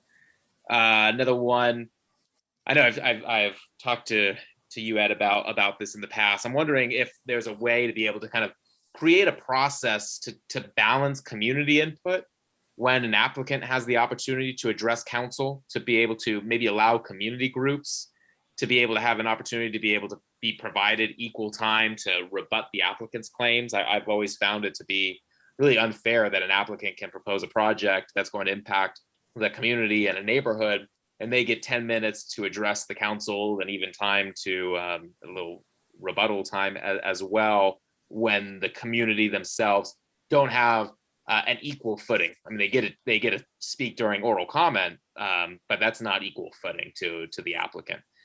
So yeah, I think it'd be interesting. Can we develop something where maybe it's the official residents association in the geographical area where an applicant's project is located, that can be called upon to rebut an applicant's claim or support it if they choose to do so.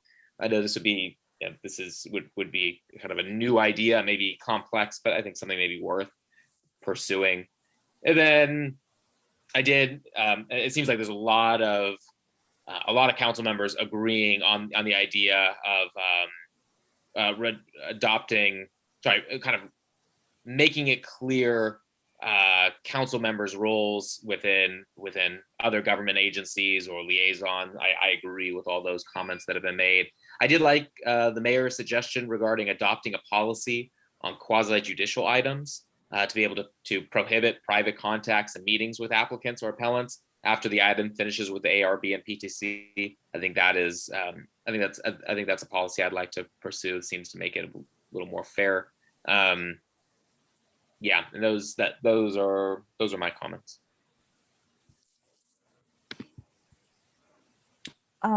Did staff want to answer some of the questions that Councilmember Stone asked? I think creating a process to balance communities to provide equal input and rebuttal, is that something that's possible to do? So, I guess I'll lend a perspective that it's really a question for the council as to how you'd like to format the taking of testimony and what criteria you might set up for that to apply. I'll just make note that you've got quite a list here of changes to the handbook, and I am curious what your thoughts might be as to how best to approach them. Certainly this topic of how to best gain community input on applications, just as one example, could be an effort in and of itself, just to think through what process you'd like to use to evaluate that. But it does, seem. I'll tell you, it sounds a bit bewildering to think about the revisions involved with this list, the compilation of lists. Okay, well, I think that it's something that we can explore. For the most part, what we already have in here in this handbook, if we can do some, if we can go through some votes and get those that can go with unanimous vote onto the consent, and then the rest we can go back and ask council on how they would decide what they would like to do. If I might suggest, the one comment that seemed to be somewhat, or I don't know if I call it overarching, is the question of format on the handbook itself. And if, for example, the committee wanted to engage a technical writer to do some reorganization of it, I suspect it may be better to do that first rather than try to modify the language in the existing handbook, because I think all of us who have tried to work with it would agree it is a bit unwieldy. Yes, it is. I agree with that. And that might be something to consider. But let me go to Councilmember Tanaka. Unless Ms. Stumpf, you had something to add. No, I think it's not necessary at this point. There are various legal aspects to maybe a third of the items that Councilmember Stone outlined, but they're not the driver of any one issue. So at the appropriate time, I'll let you know if there are legal rules. But I think the first thing is what the city manager said, which is kind of like figure out your plan of attack here on these items because there's so many individual items. Thank you for that. Councilmember Tanaka? So my general thought on the handbook is that I think we need to simplify it. I think there's a lot of rules in this thing, and I think it's unnecessarily complex. So I think shorter the better, and more broader strokes is better versus like humongous number of specific things. So that's my general feel, because who the heck is going to memorize gazillion pages of stuff, right? It's pretty hard to do. So but let me try to. So staff had quite a few, I guess 1 through 6. So let me just kind of walk through each one of those. So I think I know that the city prides itself. I know some of the people that live here in the city pride ourselves on trying to be very eco-friendly, right? Try to reduce our greenhouse gas. So the limit of 3 meetings, this is kind of ridiculously low. I don't know of any other city that does that actually. So it's kind of bizarre, and it's also very anti-environmental. Like, I mean, think about the amount of gas we all save by not driving to City Hall. Well, I never really drove, but for everyone else, right? Just think about the amount of gas from not just like City Council, but also the employees, right? And I think about the amount of the reduction in carbon footprint and the leadership that we're showing by doing this. So I think the 3 is kind of ridiculous and doesn't make sense. I don't see any other city doing that either. So I think that should be changed immediately. I think the other part is, and I don't know why we do this, because I don't see other cities doing this, is I think really should allow the public for their video to be turned on. Sometimes we do it, sometimes we don't, but it's very inconsistent. But I think it'd be great for us to be able to see them, and they could see us, versus the way we do it now, which is when they zoom in, their video's off. And I don't quite know why, because technically it's certainly possible. I realize there's concerns about Zoom bombing and whatnot, but someone could be really quick to basically censor them if they have to, if there's some sort of issue. But I think that would be a really good thing. Now, this legislative aid assistance, I think in general, we as city council members are elected by the public, and if we don't do a good job, we're just not reelected. And I kind of feel the power between staff and city council members is actually a little bit imbalanced. I feel like staff actually has a lot more power than city council, even though we're elected and held directly accountable to the public. And a lot of cities actually have paid legislative aids, and our city does not, right? So Berkeley, Milpitas, there's a long list of cities around the Bay Area that have paid legislative aids.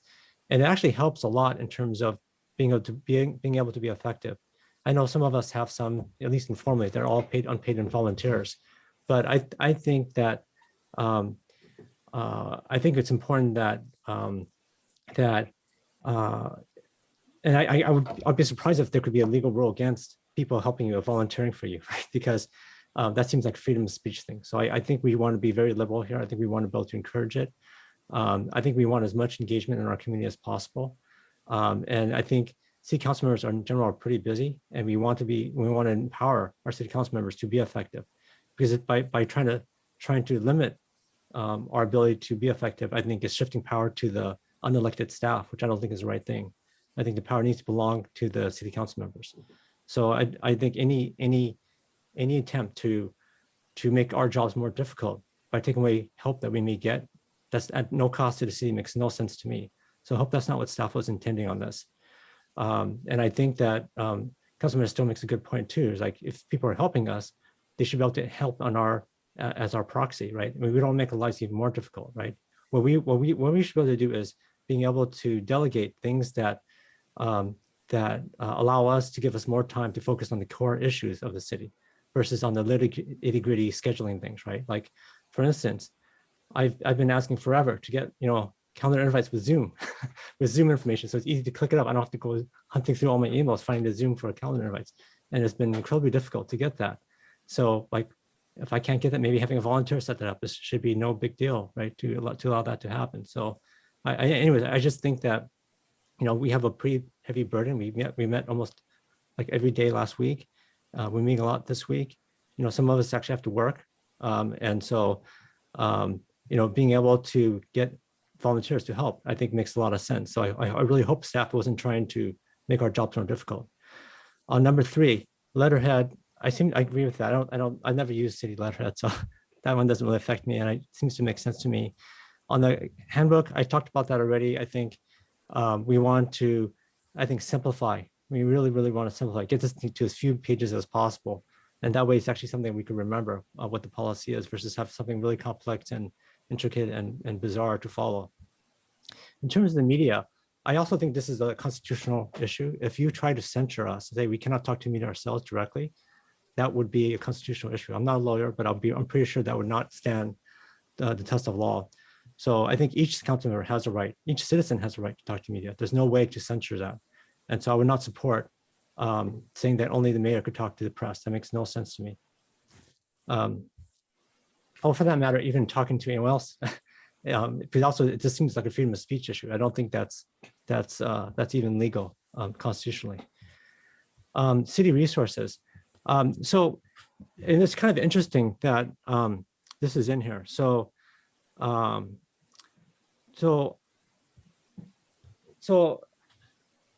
we are elected by the public to serve the public, and staff is here to instill the will of the council, right? Not necessarily individual council member, but it's the will of the council, right? And the city resources are there to make sure that we are able to do that, that we're able to understand the will of the people, to represent and make the best decisions possible on their behalf. And so I guess it's interesting to see individual council members, because I think, for instance, in my case, I chose not to get paper packets because I really believe in the environment. And so I decided not to get paper packets to try to save a bunch of trees, right? But some council members, they like to have paper. So they get the paper packets, right? So some individual council members get paper packets and some don't. So those individual, so it can be interpreted that some individual council members are being helped with city resources, right? And my basic feel about all this is that, we are all pretty busy, right? We all try to do the best we can. We all try to spend as much time we can to help the city. And it's, I don't see the issue with city resources being used for individual council members to help be more effective. Like, for instance, even though I don't take paper packets because I believe it's wrong environmentally, I don't object to it though. I don't think that my colleagues who do get paper packets should not get it because I object to it or because it's helping them individually. In fact, I think just the opposite. I think anything that the city does to help individual council members to do their job more effectively, I think they should do, because our time as city council members is actually really important. And it's really important that we're able to represent the city. So I don't agree with 6 at all. I think city resources should be used for individual council members to make their jobs more effective. I completely disagree with number 6. And then let's see. Let me go down this list here. Okay, in regards to electronic devices, I think we are in 2021 right now, and so much information is available through Google. So much information is available through being able to pull up a spreadsheet and calculate numbers, right? And so I think we absolutely should be able to use a computer, use our smartphones, use Google, right? To figure out like what's going on, because we want to make the best decision possible. A lot of times answers can be found on Google or could be found out other different ways. So to ban electronic devices to me makes no sense, and I don't support that at all. In fact, I would say that the other thing is that we tend to put all the stuff in PDFs, but we don't actually make the source files available, like the Word documents, the Excel files that go into it. And that's another thing I think we should do. We should get rid of the PDFs. We should go to this HTML documents, things published on the webs. We should have all the source documents available, right? The Word documents, the Excel files, whatever data went into it, so that's easy for I know like Councilmember Phil says likes to kind of calculate a bunch of numbers, and he has to go type the stuff all in himself, right? Makes no sense. Why make the council members' jobs easier? Why make the jobs of the public harder in terms of being able to kind of understand what's going on? So all these source documents should not be held as hostage. This information is the public information, right? All the Excel files, all the Word documents, all exist. We should make them public and easy for the public to get to, and for individual council members, any council member, anyone in the public, to get this information, calculate whatever numbers they feel like, versus having to cut and paste stuff from a PDF file. So I know I just think these static PDFs are not. It's in a way making our job, intentionally make our jobs harder, or maybe not intentionally, but unintentionally making it harder. And then on the topic about quasi-judicial items coming to council. So I actually think that, again, I think there's a freedom of speech issue here. I think that I think transparency is really important. I think freedom of speech is really important. I think us disclosing who we talk to, I think is good. I mean, for me, when I talk to applicant, I tell them, you want to talk to me, it's going to be broadcasted live and recorded on Facebook Live, so everyone could see what we talked about. And if they don't want that, we don't talk, right? So that's a pretty transparent mechanism. And so but I think it's important, we're trying to make decisions. How can we make decisions? Are we supposed to stay in a dark room and not talk to anyone and just come some brilliant idea of what a good decision is? I don't think that's possible. I think it's important for us to talk to the public, talk to the applicants, to talk to all different sides of an issue to make a good decision. So I think the policy of saying, oh, we're just not going to talk to him, we're just make great decisions by, just dreaming up ourselves, I don't think is the right thing. We have to talk to people. So I in general, I don't really support the idea of not being able to talk to people. And also, I think there's a constitutional issue there as well. So, and then, if there was anything, I would say this: if we were to say no private meetings with applicants or appellants, I would say it should be before it finishes the ARB or PTC, not after, because one of the problems with meeting people before PTC or ARB is the powers of commissions and boards. So I could, if we do something, I might support saying we don't talk to people before it goes through ARB or PTC. I could see that, but it's only afterwards we should be able to. And constitutionally, I don't think it's right to say that we can't talk to the applicants or appellants or anyone else about this, because we are here to make good decisions, and we make good decisions by talking to people and understanding what's going on. It can't just be from a very narrow view of what's in the staff report. That doesn't make sense, because there's a lot more than just in the staff report sometimes. Like, what is that sentiment? That's actually important. Okay, protocol discussions, use of staff time. So again, I actually, I think that I think in general, I don't ask too much from staff. I don't have that many requests coming from staff, but to be really fair, one thing maybe what we should do is we should track this, right? We should all be put in a spreadsheet and published every week. Like, here's the hours we spent on council members, so we can make sure it's fair and even to everyone. But actually, I think an hour is not very much. I think we're making pretty big decisions, right? We have you look at our total budget, it's like $700 million, and I think, for instance, like, we have this rule right now on the consent calendars. We have this one round of questions that comes in, right? And there's no, like, if you missed a question, you missed about 5 o'clock by Wednesday, too bad, right? Really tough. I actually think that we should be a little bit more generous with staff time. I do think we should be more balanced. I think we should be able to bank time. Like, I sometimes don't ask any questions like for months. I should bank that time, right? And so I think it should be. I think an hour a week is kind of limiting. And I guess maybe 1 hour per item perhaps, but I do think it should be fair among council members, because I do know some council members use a lot more time than others, and so we should publish it. I think transparency, I think should be fair about it, but I do think an hour is kind of miserly for kind of decisions we're trying to make, because we are trying to make good decisions for the city, and sometimes it takes more than an hour to figure out what's going on. So, and it's far more efficient actually for us to do it offline than to spend all the public's time on some of these things. So either that, or we have a better way of doing consent calendar questions versus, we have one shot at it. And if you don't ask the right question or staff dodges the question, it's just too bad. It shouldn't be like that, especially since some of the items on consent calendar are like multi-million-dollar type of contracts, right? I don't think we want to like glaze past that kind of stuff. Liaison must refrain from personal viewpoints. I think when someone's representing the council, they should say so. And if they're not, they should also say so. I think, again, there's freedom of speech type issues here, right? I don't think we could say, oh, I think that it's too hot today. Oh, that's, the council didn't vote on it's too hot today. They could say, that's my personal opinion, it's too hot today. And you say that we can't say that is ridiculous, right? I think you know, we could say things when it's our personal opinion, and we can also say things when it's our council. We just got to make it really clear which is which. Let's see.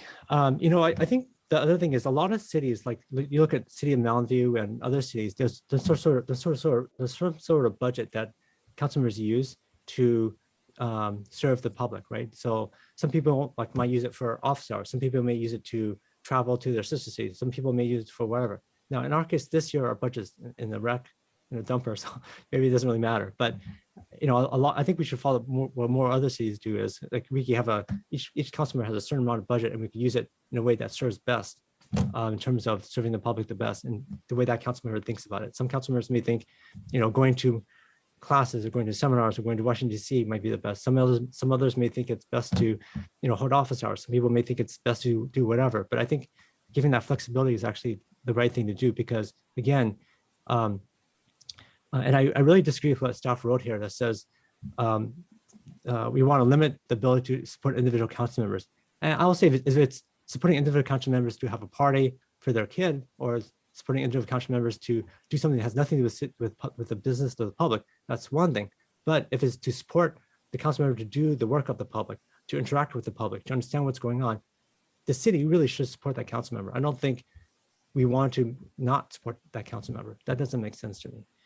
And it's just further shifting power away from people who are directly elected by the public and to unelected staff, which I don't think is the right thing to do. Let's see what else. Okay, I kind of talked about that. Quasi-judicial. Okay, so on the quasi-judicial, actually, sorry, Councilmember or Chair Koo, can you remind me what was the thing about the quasi-judicial items? What was that about again? The quasi-judicial items you had there? The quasi-judicial is the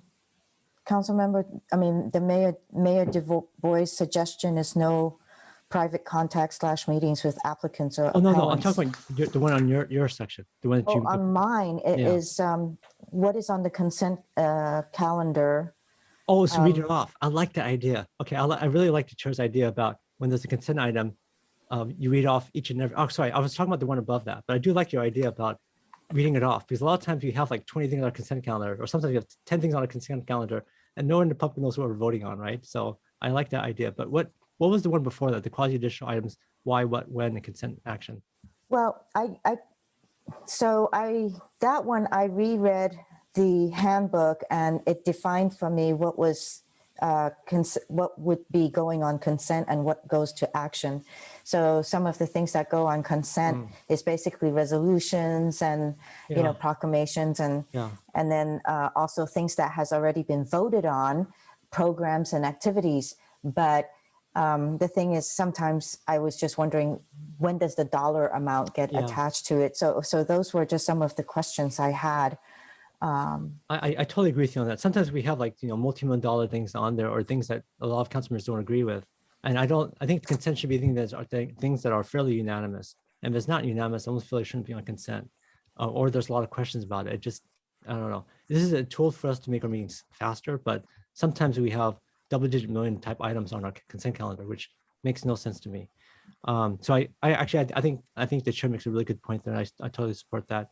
I also like the other one the chair has on here, which is reading off like each consent item. I like it. It takes a little bit longer, but it's at least the public knows what we're voting on. And I also like the idea about a mayor rotation policy because the mayor here is not directly elected, right? The mayor has the same power as everyone else. I think most cities just rotate people through. I think it makes total sense. So I support the chair on that one as well. Let's see. The other items I don't have a strong opinion on. Let's see here. I think that's fine. Kind of talked about that already. Let me go to my list here.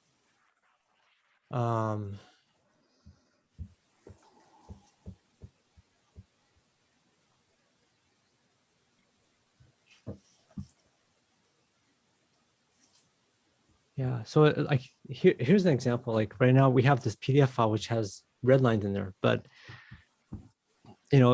because we don't have the actual source document for this, we can actually edit our red lines to it either. We have to kind of work from these PDF files, which is, I don't know. I think this is simply making these Word documents available so we could actually redline this one would have made life a lot easier for everyone.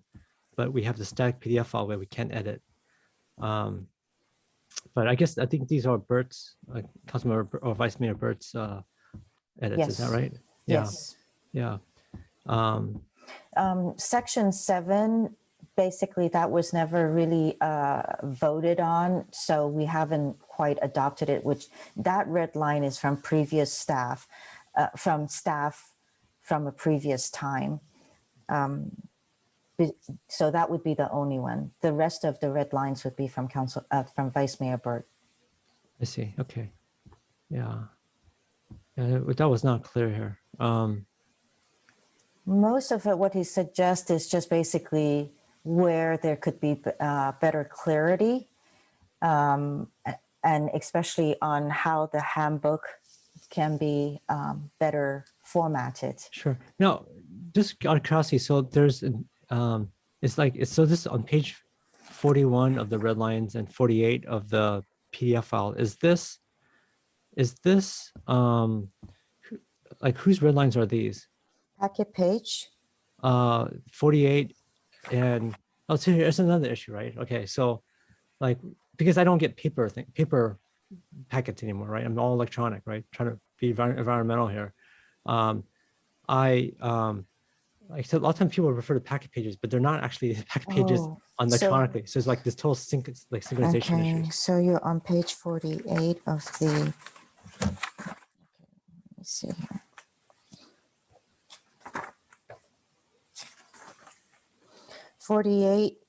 You at confidential information. No, this section under review, page 41 of the PDF. It's really hard to know like what's. I don't have the paper version, so I can't help you on that. That's another problem because the paper and electronic aren't necessarily synced up, which is problematic. So people say, "Oh, paper packet, whatever." I don't have the paper packet, so I have no idea what page it is. Are you on this section under review? And then there's meals is number B. Okay, yeah, those are from staff from previous versions. That's on section 7 about travel. Okay. So I guess for me, why would we have anything different from what staff has? Like, why do we need our own special section on travel? Like, what's the idea behind that? You know, actually, when I read it, I think it pertains to staff, official. It says council members and officials. Okay, but why would we have anything different than our employees? Like, why do we need a special section here? That's what I don't understand. Can staff help with that response? I must admit that my memory on this is not as good as it should be. This was a particular issue that Councilmember Nis was working on to try to address, I believe, some lack of clarity on when council members would travel and some council members versus others. And I think ultimately it's an issue of fairness and clarity. Well, I think unless there's something special between us and employees, we should be the same as employees, right? And we could get rid of this and just keep it simple. So I think there's a lot of, I think in general, like a shorter manual, the better. So like all this travel stuff is kind of like, I don't know, it just kind of, we should just keep it the same like uniform throughout the whole city. Why should at the top be better or worse? I don't know if it's better or worse, but whatever it is, I think it should just be consistent. I don't think we need to have something different. So whatever staff has, I think we should have, right? If it's good enough for staff, it's good enough for us, right? Why should we have something special, right? And it may be worse, it might be better, I have no idea. Yeah, this is something which it's kind of like bizarre. Like why? Yeah, we should be consistent.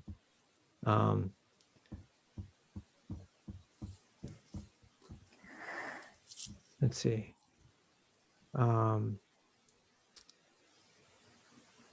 Yeah, so if I had the electronic version of this file, I could actually, go to red line by red line. But now I'm scrolling through this PDF file because I don't have the source document, which makes it difficult.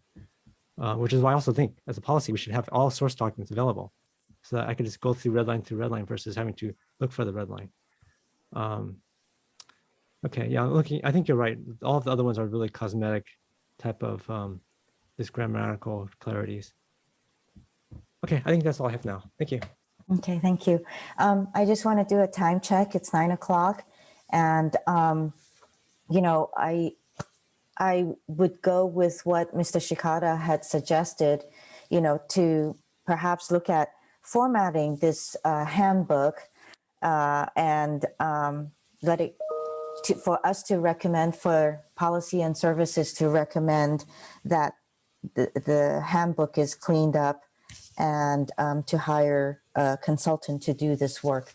So in interest of time and efficiency, perhaps that's the motion to move forward on. And then we can revisit the handbook after it comes back.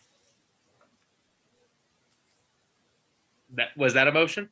Yes. Okay, I think Councilmember Tanaka seconded it. Councilmember Tanaka, you seconded it? Actually, I have a question. I mean, I think this is work that's probably long overdue. And I get the idea of, you know, hiring a consultant to try to clean it up.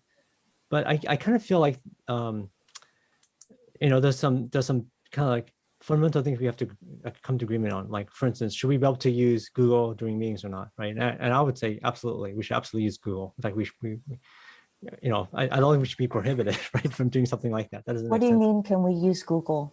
Well, I mean, there's a one about we shouldn't use any electronic devices during meetings, and I think we should. No, but anyway, I'm throwing that as an example. So I think there's things like that we should, as a policy and services, we should kind of hash out. So I'm just wondering whether we should maybe, like, the three of us here on policy and services should try to take a first cut at some of the stuff, and then have the consultant rewrite it versus have to rewrite it because we have to do it twice.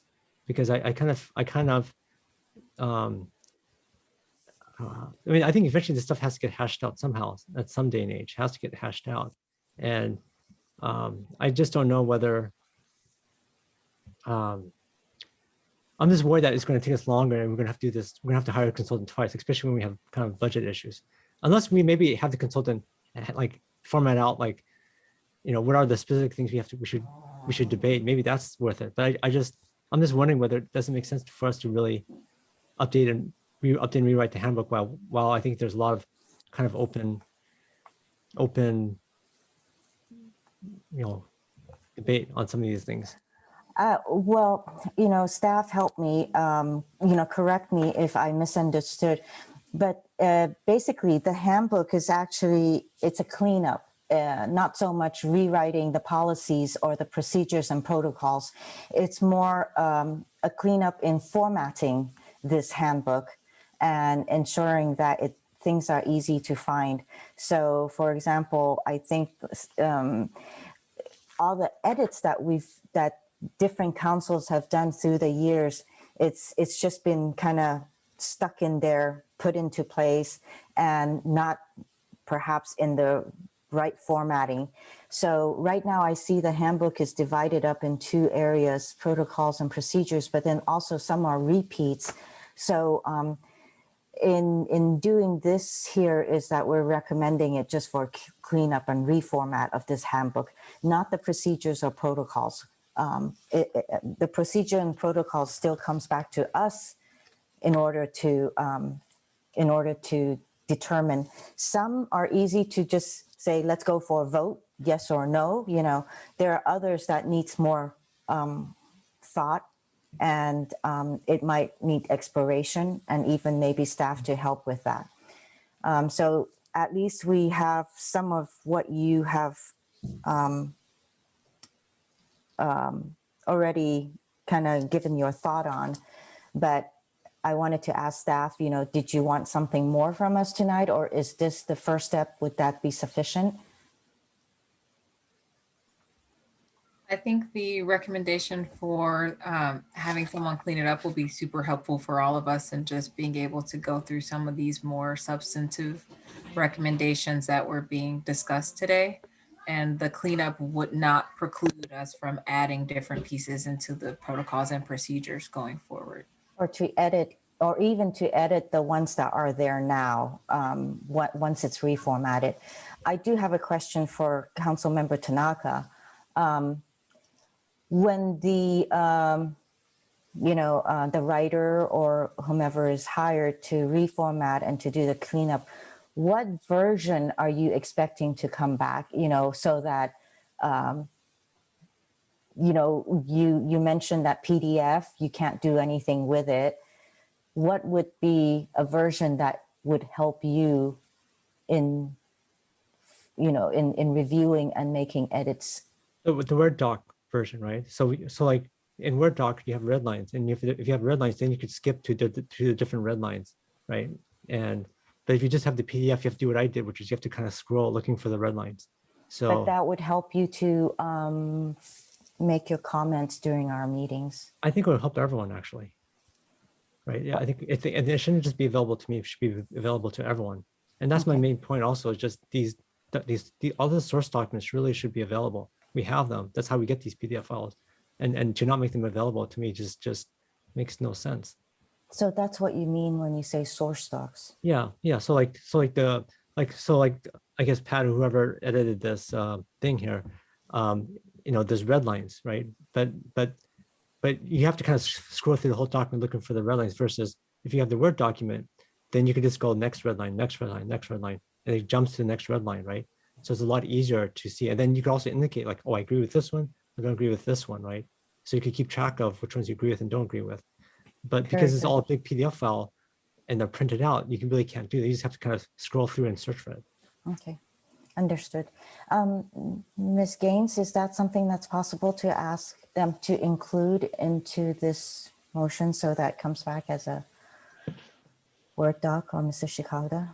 Sure, let me perhaps just comment. I think that's certainly more than fine. Absolutely. I think the question just organizationally might be how the committee and then the council will actually deal with the content. And so quite frankly, I think if for example, and I know Councilmember Tanaka is not suggesting this, but if every individual council member redlined the document, yeah, that might get a little unwieldy once again. So maybe the sequence, and again, just for discussion, might be have the technical writer look at cleanup of the format, and then when it comes back, look at the content. And the issues Councilmember Tanaka raised, I think, are totally legitimate. So, for example, use of electronic equipment. I think that is an issue that the committee can decide what you want to recommend to the full council. The document will help you provide the final wording that you want to include in there, but the concept itself is something that a committee perhaps can come to some conclusion on. But again, perhaps those things can go in parallel. Have the technical writer look at the format while you're discussing the content and the specific policy decisions you need to incorporate. And then conceivably, this could become a list of things that you say, yes, unanimously you want to make this change. Then the wording itself becomes the next step. Thank you for that, Mr. Shikada. So I just have to ask, okay, so I think I take back my ask. I think that we're just going to go ahead and move and work with this motion, the step one. And I would have to say that we would have to revisit the protocols and procedures in parallel, as Mr. Shikada suggested. So it might want to come back to us when we come back from summer break. I'll second. No, I had already done that, I guess. So, okay, if there's no more comments or questions about this, then we will move for the vote. So quick question. So the process is that we're going to hire a consultant to reformat the current procedures. It's going to come back to us. We're going to because most of the stuff that people suggested are not, cosmetic changes. It's, can we call in remotely more than 3 times or not, right? Stuff like that. And we debate what those policies are. It goes to city council. City council makes the final determination. And then we do this again. We clean up and reformat the handbook again. Is that how it works? I'd be happy to comment. I think, so one, again, to the phrase that the city attorney used that comes to mind is your plan of attack. So really kind of a question on what your plan of attack would be. As I understand the motion, one would be, we would go out and get a technical writer, whether the writing, that actual editing and proposed reformat of the document could come back to you in August. We'll need to talk to the couple of sources that we have to see if they can turn it around in that time frame. If they can, then you'll be able to look at it. And then as you're talking about the content, the policy decisions you want to make, then you could actually use the new document as the base on which you're making revisions or proposing revisions to the council. In terms of the content, what I had suggested a minute ago may or may not make sense. You could focus on the so-called low-hanging fruit, things that you all agree on as revisions, and then we could kind of create a list, and 1 through 10, or maybe more than that, that are changes that you'd like to advance to the council, and then incorporate the wording into this new formatted document. That's one approach. Another might be if you want to take on harder issues that you know might be not unanimous, and then see where the committee can get, and then bring those to council soon. So that way you can get maybe faster action on the things that may be of most significance to you. I think that may be something, or either of those choices might be something you can consider between now and your August meeting. Do you have any suggestions, Councilmember Tanaka? Just I hearing what Mr. Shihata said, because, I mean, right now we have the motion, Yeah. and I was thinking that we tackled that the protocols and procedures itself, August or September, because I don't know when the technical writer is going to be finished with the reformatting. But we can work at the same time to make sure we address some of these protocols and procedures. Yeah, So that- I think the plan of having this committee try to get as far as we can and flush out as much of this as possible, and then let the council make the final determination. I think that makes sense, right? Versus just taking a very light pass and then we're trying to do it on Yeah. council. Because I think the problem with council is we have so many meetings already. It's hard to make really good headway. So I think having us as a team trying to get as far as we can, and so we do a lot of the heavy lift, I think that makes a lot of sense. I kind of understand the idea behind doing this cleanup now and then working from there. I kind of get that. And the only kind of thing I just hesitant on is just, when we're in a tough budget situation, and I just hate for us to do this formatting twice, you know what I'm saying?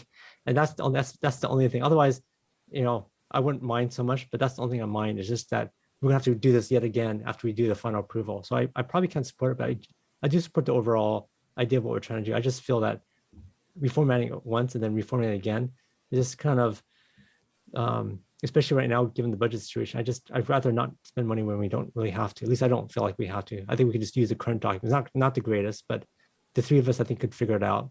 But so I probably can't support, reformatting it now. But overall, I like the idea of us trying to really tackle these issues as best we can, and then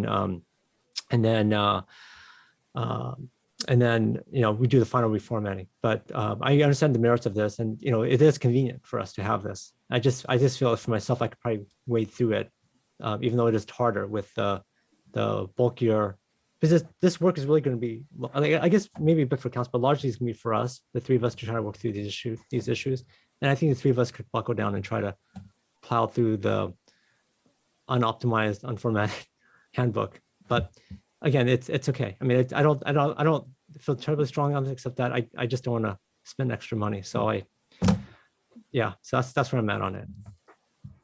That's okay. Okay, yes. I just wanted to give a slight estimate of what we're anticipating it will cost based off the work done by the expanded community advisory panel, as well as at least one other person we've spoken with. It shouldn't be more than $3,500 is what we're anticipating for this effort. So we will refine that as we go and talk to the specific folks, but it seems like a, relatively speaking, manageable quote amount. Okay. And so with that, I agree that I think, you know, this is something that policy and services does. It's also embedded in our handbook that we do, policy and services review the procedures and protocols every year and then bring it to council at the retreat for their formal adoption or changes. So it is something that we do want, that this committee does take on, and we will do it. But you know, one of the first things is to do the cleanup and reformat, just so that we can have just an easier way to read it, and it's not as unwieldy as city manager said. Did you have something to add? Yes, if I could add just one more comment, just for clarity, that Councilmember Tanaka made reference to perhaps having it need to go twice back to the technical writer. I think we're envisioning it would only happen once. So we'll have the technical writer do the reformatting, and then after that reformatting, everything else is content. And so staff will support the committee in going through the content and doing any revisions after this first reformatting. So just wanted to make sure that was clear. Thank you so much, Mr. Shikata, because that's what I was envisioning also. I don't see it going back a second time, but I appreciate that you are mentioning that staff will support. Thank you. Okay, anything else? I don't see anything else. So let's go for a vote, please. Yes, Chair Ku, apologies previously. No worries. And for the vote for this motion, Chair Ku, how do you vote? Yes, please. Councilmember Stone, Yes. Councilmember Tanaka. No. This vote passes 2-1. So Tanaka, no. So may I ask, Mr. Shikata, so this is going to go back to council on the action agenda, correct? Yes, I think that's the procedurally what would happen. Now, as it happens with that dollar amount, I may need to consult the city attorney, but this may be something we can move between now and August. So we'll look at the options to see what we can do to keep it moving, to take advantage of your July recess if possible. Yeah, okay, very good. Thank you. And we are at future meetings and agendas. Ms. Gaines? Yes. For August, we have a quarterly audit status report of April through June. We have tentatively on here legislative recap of what happened in Sacramento, what made it to the governor, what didn't, and the review and discussion of the proposed amendments to the tree protection ordinance. And then in September, right now, we have the next race and equity update and any recommendations. And I slotted in the protocols and procedures follow-up based off this conversation. That gets us Thank you. through September. Okay, very good. If there's no more comments, then we are adjourned. Thank you for tonight. Have a good evening.